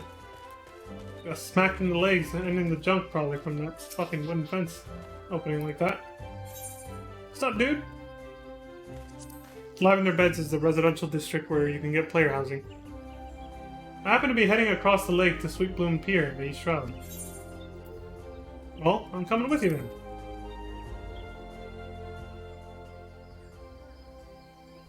Well, here's what I want to demonstrate with these guys. So your chocobo comes with saddlebags. Just like, you know, horses can be carrying your luggage for you, essentially. Welcome there. And there you go. This is your saddlebag. You get more extra inventory space, 70 extra slots. Yeah, basically 70 extra slots aside from what your retainers can hold, which is like 175 apiece. And you can have 2 of them for free. You can have more retainers, but you have to pay real money for them. Another subscription added on to your, whatever your current subscription to play this game is. Because, you know, to play this game you have to have a monthly subscription. I think it's like $2 extra per retainer, but I think there's also ways to mitigate or reduce the cost by doing other things, like other promotions. Like I think if you download their app and sign up for it or something, or I think the app is yet another subscription for premium services for it. I don't know. There's a lot of upsells that Square Enix does for this game. But I digress.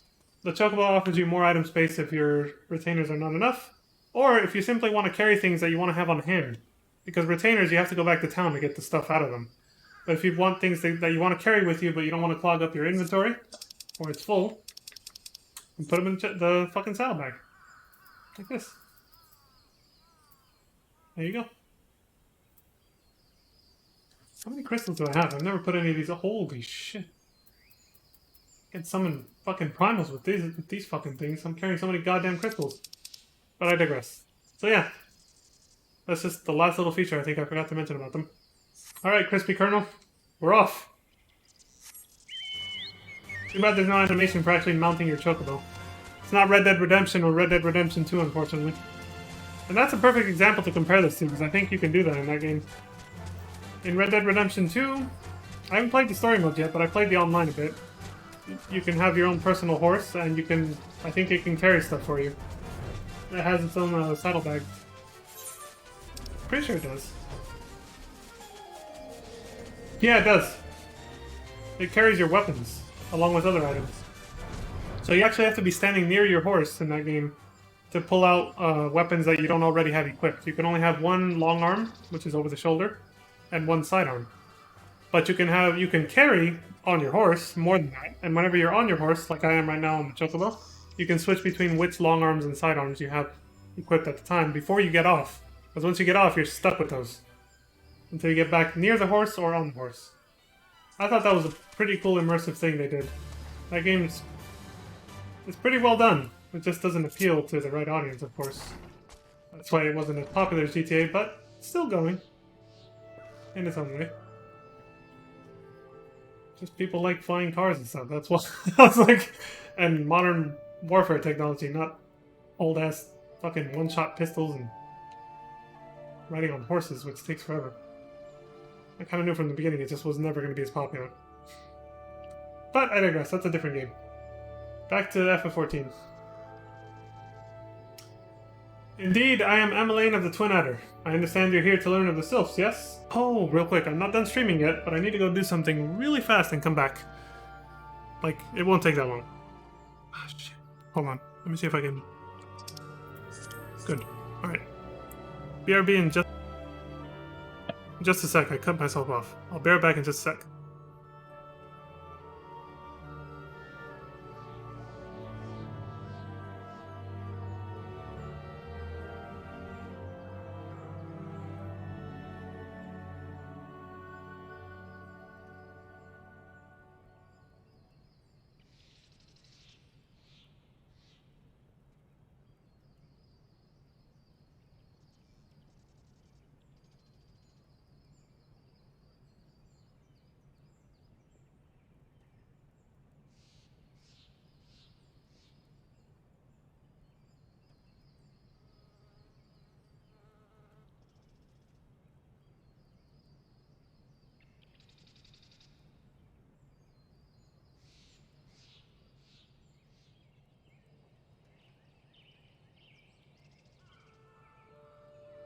Alright, I'm back. Sorry for that mini BRB. Let's do this. Okay, back to this. Indeed, I am Ameline of the Twin Adder. I understand you're here to learn of the Sylphs, yes? For all their whimsy, they are a wary lot, particularly since the Empire has come to the Shroud. Earn their trust, however, and they're as friendly as any folk. They have their quirks, but so do we all, no? Would you know more? You do well to speak with the master of this hut, Rolf. He's forgotten more about the Sylphs than I'll ever know. That sounds weird. What the hell do you mean by that? Sylphic studies. Come to learn a thing or two about the Sylphs, have you? I'll tell you one thing, they're peculiar folk. How peculiar, you ask? Well, just let me tell you. They're... Beg pardon, friend, my memory's just not what it used to be. I've seen much and more in my adventuring days, and it's all a clutter in my noggin now. Though I've shared my stories with those around the hut before. You might have more luck with them. No wonder this guy said he's forgotten more than I'll ever know. So, next adventure, huh? Isabel Hawthorne. The Sylphs? Yes, Father's told me his stories plenty of times. What I've always found most captivating is how their concept of etiquette is almost completely alien to our own. You do best not to underestimate them on account of their childlike looks, lest your face end up a mess of glyphs, squiggles, and chocobo scratches. Tee. Oh, they're little pranksters, are they? Sylphs are former enemy monster types in previous Final Fantasy games, I believe. What the hell did we last see them? The quickest way to quiver woman's heart might be through her stomach, but don't even think of trying to foist your foodstuffs on a sylph. They sustain themselves simply by bathing in the sun, or so Rolf once told me. Oh, I see. That means they're probably made of plant-based organic material, so they just use photosynthesis through sunlight to sustain themselves like a plant would. That and probably water as well. I mean, plants need both water and photosynthesis from the sun. The process of photosynthesis to nurture themselves off of the sun. The Sylphs? Inveterate tricksters and troublemakers, that's what they are. One day they're drawing marble faces on our masts, the next they're sending our young sentries falling to the bottom of a ravine. Tell them to stop and they just laugh at you. Rolf claims they harbor no ill will, but I dare say such pranks are no laughing matter. That does sound pretty serious, actually. A little fucked up.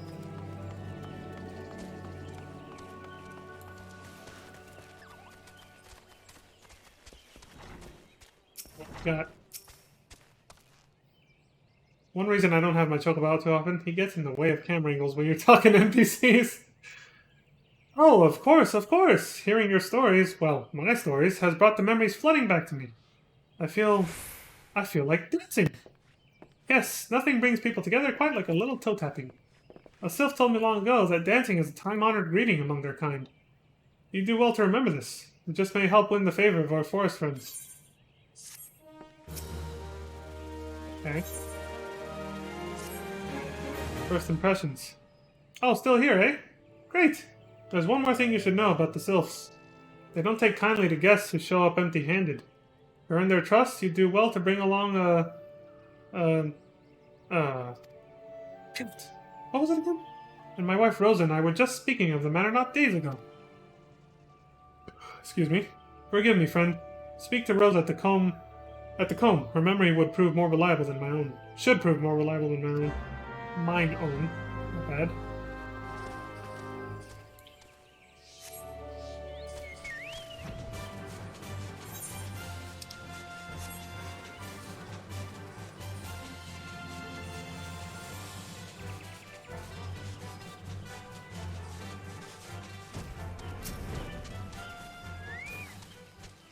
A peace offering for the Sylphs? Were it anyone else, I'd recommend a jar of honey, but I fear that wouldn't get you past their front doorstep, dear. No, their tastes run more to the unusual. Unusual.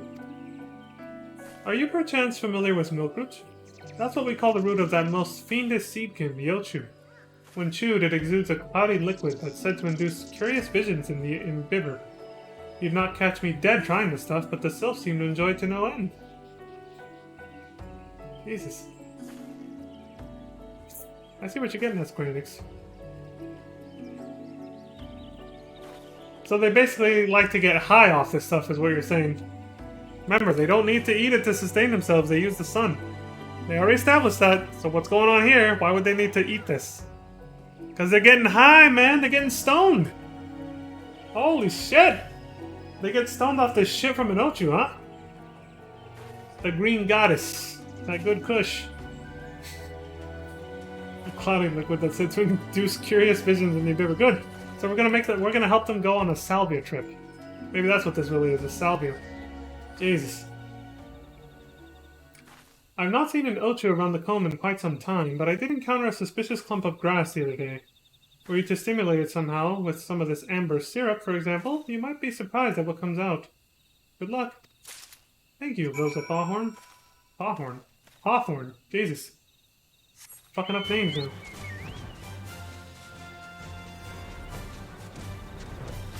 Next thing you know, I'm gonna call her Sora. Switching the R and the S. A nutrient-rich alchemic compound used to quicken seedkin growth. There you go. See what sprouts out of this. Oh shit! It's an Ochu! Get him, Crispy Colonel! What? It took forever to do something. Jesus. I got poisoned! He cast a buff first. This is what a healer should do. But then it looked like he wasn't going to attack, so that's why I just took over.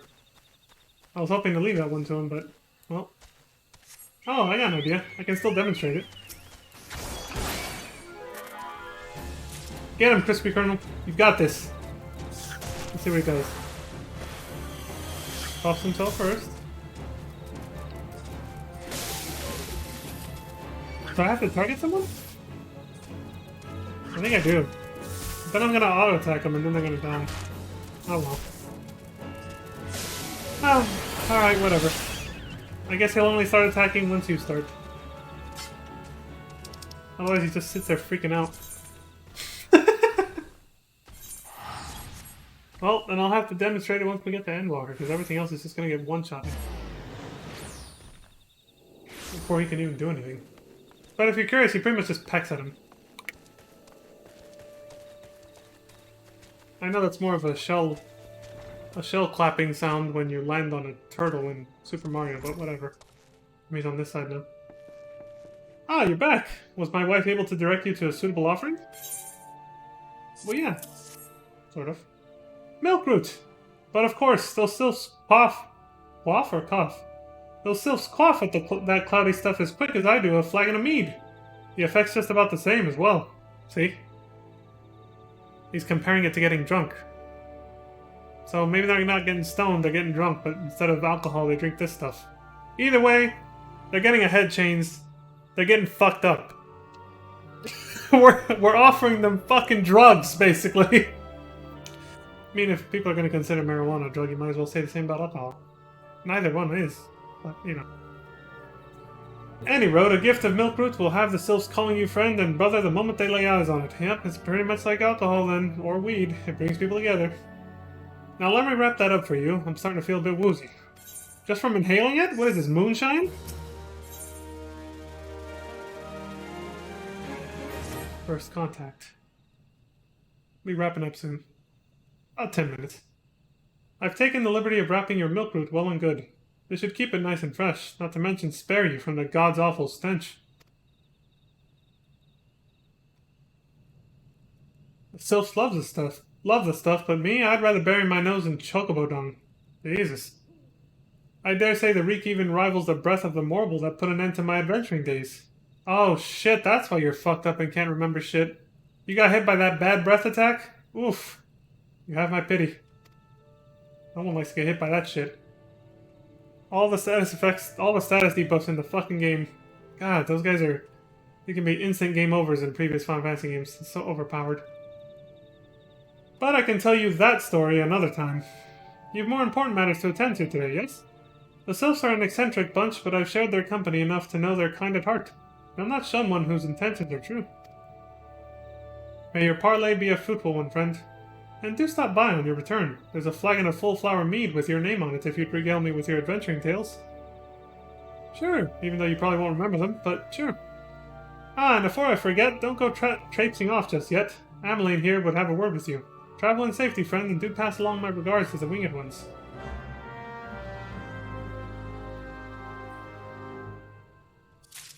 Well, at least before he was forcefully retired by a mortal from his adventuring days, he made enough money to start a family and actually make a little place for himself right here.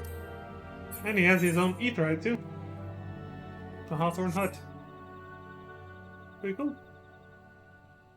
Or, you know, he joined the little community that is this place, basically. It's good to see your knowledge of Sylphic culture has matured. I see no reason to delay your mission any further. Upon your arrival at Little Solace, seek out a young sylph by the name of Komusho. Or would it be Komuksho? I want to say Komujo. Komujo. He has served as an intermediary between our peoples on many an occasion and has the close ear of his tribe's elder. I see that Hawthorne has furnished you with some of that malodorous root the sylphs so adore. I have something of far greater import for you to deliver, a missive from the Elder Seedseer herself. To summarize the letter's contents in brief, it vouches for the integrity of our envoy, that would be you, and restates Gridania's desire to maintain a harmonious relationship with our long-standing friends of the forest.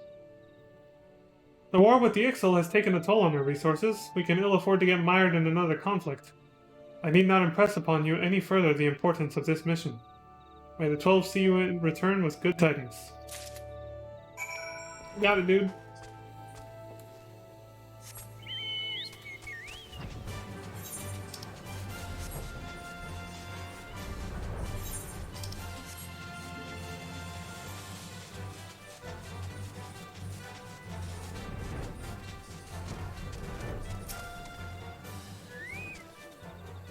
Walking one is not familiar to this one. This one does not trust strange walking ones.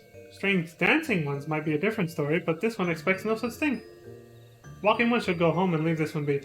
Alright, fuck you then. Actually, I came flying in here, but just to show the entrance, which isn't that grand. That's it. This is their little community. They got little floating houses and everything. Hey, you guys remember this guy? Or these guys? Little Cabbage Patch Kids? Look like little pieces of salad, and hey, look, they do look like Gissel greens. Look at this. See that? And then look at them. It's just like Ida described them. Big-ass Gissel greens. With faces and limbs and wings. Surprised my Chocobo ain't pecking at him already. Alright, Komuxio, or Komujo, whatever the fuck, however you pronounce it. Walking one would talk to this one? This one does not talk to rude ones. Walking one comes to the abode of these ones. Walking one should pay proper respects. Oh, what you were telling me to do earlier? Yeah, alright. Where is it? I think the normal dance is actually over here. Yeah. These are sustained even. Add to favorites. I'm gonna need it more than once, I might as well add it there. Dance. Hey, he's got some moves, eh? You're pretty good for a beginner, eh? I mean, I dance in real life. I can vouch. It's not bad. You got some agility. This one would welcome Walking One who moves like these ones. If Walking One would talk to this one will answer. This one is a busy one, so Walking One should speak with quick tongue. That's how you show respect. Well, I have an offering for you, buddy. Walking One would bring gift to this one? Walking One is most kind. Yeah, man, here. Go get drunk off this. And then take this letter to your elder. Walking One brings Milkroot! Milkroot fills this one with great joy. This one gives thanks. Gives many, many thanks. Alright.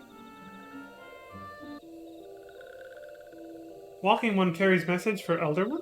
This one will deliver the message to Elder One. Walking One should not worry.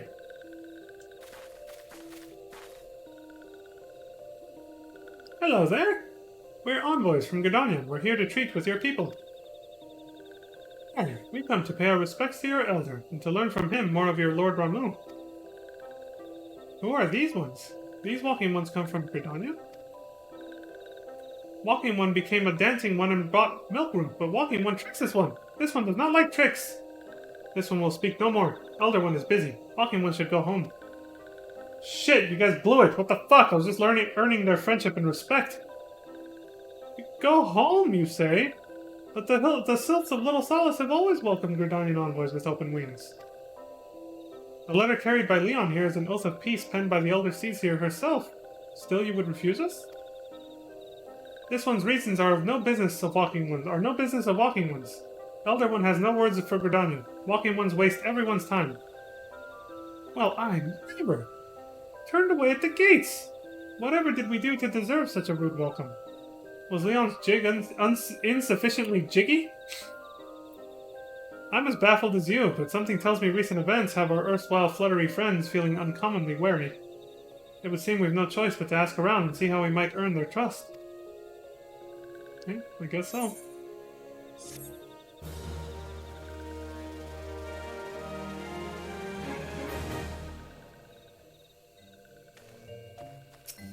Ida. Dance Dance Diplomacy. Nice. A Dance Dance Revolution reference. Hey Leon, are you in the mood for dancing?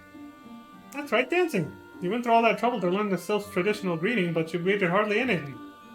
Why, if I were a Sylph, I'd be beside myself with delight to see an adventurer expressing an interest in my culture. Me? Of course I'd be happy to join. Ow! Ow! There goes those bloody leg cramps of mine acting up again. Oh yeah, sure.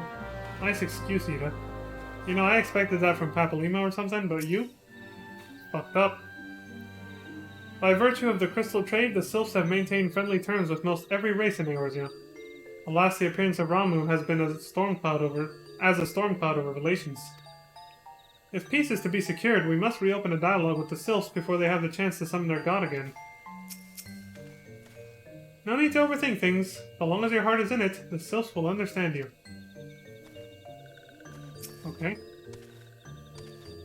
Walking One's belly is rumbling? This one is not making a meal. This one is boiling bark and flower seeds to dye thread. Color must be jollying. So must greet making. Oh, you're offended because I didn't do this, right?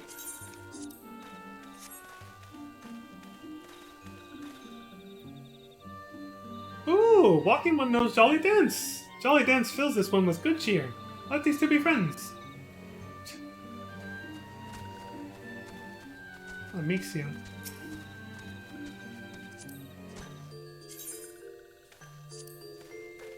Oh wait, shit, I wanted to talk to him first to see what he would say. Damn it. Oh well, I missed one. Walking One would be a friend to these ones? This one is overjoyed, but this one keeps the ways of weaving a secret. Even if Walking One learned the secret, Walking One could not weave in the same way. I wonder what he would have said. Well, we'll never know now. Can't go back. What do you say if I don't dance first? What does Walking One want with this one? Elder One warned this one not to get too friendly with Walking Ones. But I can dance, look!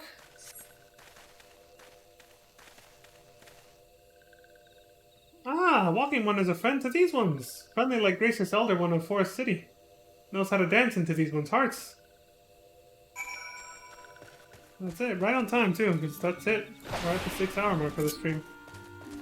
So I'm gonna turn this quest in and then we're fucking off for the night. Leon, would you like to hear the good news or the better news? The good news is that your lovely dancing has brought smiles and high spirits to all of Little Solace. The better news? Why, I've thoroughly recovered from those accursed leg cramps. Onward to our next adventure. What brilliant timing, Ada. Little shit. What is our quest for tomorrow? Forest friend. Alright, well, tomorrow we'll continue our journey of trying to befriend these little Cabbage Patch Kids. They look like cabbages. Staring into your soul.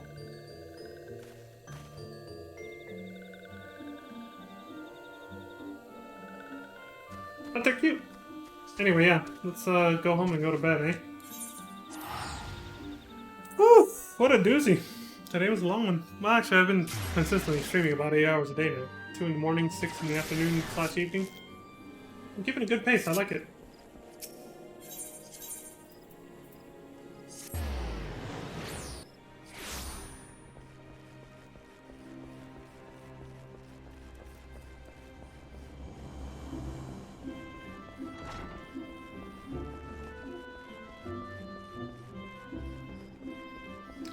Alright, well, we did some shit, so I'm gonna suspend... I can't even log off anyway without doing this. Save our progress there, and restore my shit a little bit. And that's it. And now we're off to bed.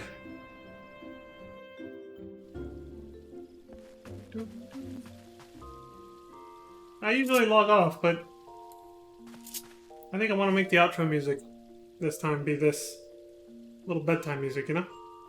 Because we're all going sweepy sweeps. Oh, I'm sorry, I meant we're going to sleep. It's just a cute little way someone I know came up with for saying that. But yeah, that's pretty much it. So thank you all for watching. As always, I appreciate the likes and subscribes on YouTube and the follows on Twitch. And I hope you found this garbage I call a stream entertaining. And, you know, I hope you enjoyed my stupid little shenanigans. And yeah, that's pretty much it for this stream, folks. So, as always, please take care of yourselves. Stay safe out there. Look after each other. And until next time, please have a good morning, good afternoon, good evening, and good night. Peace.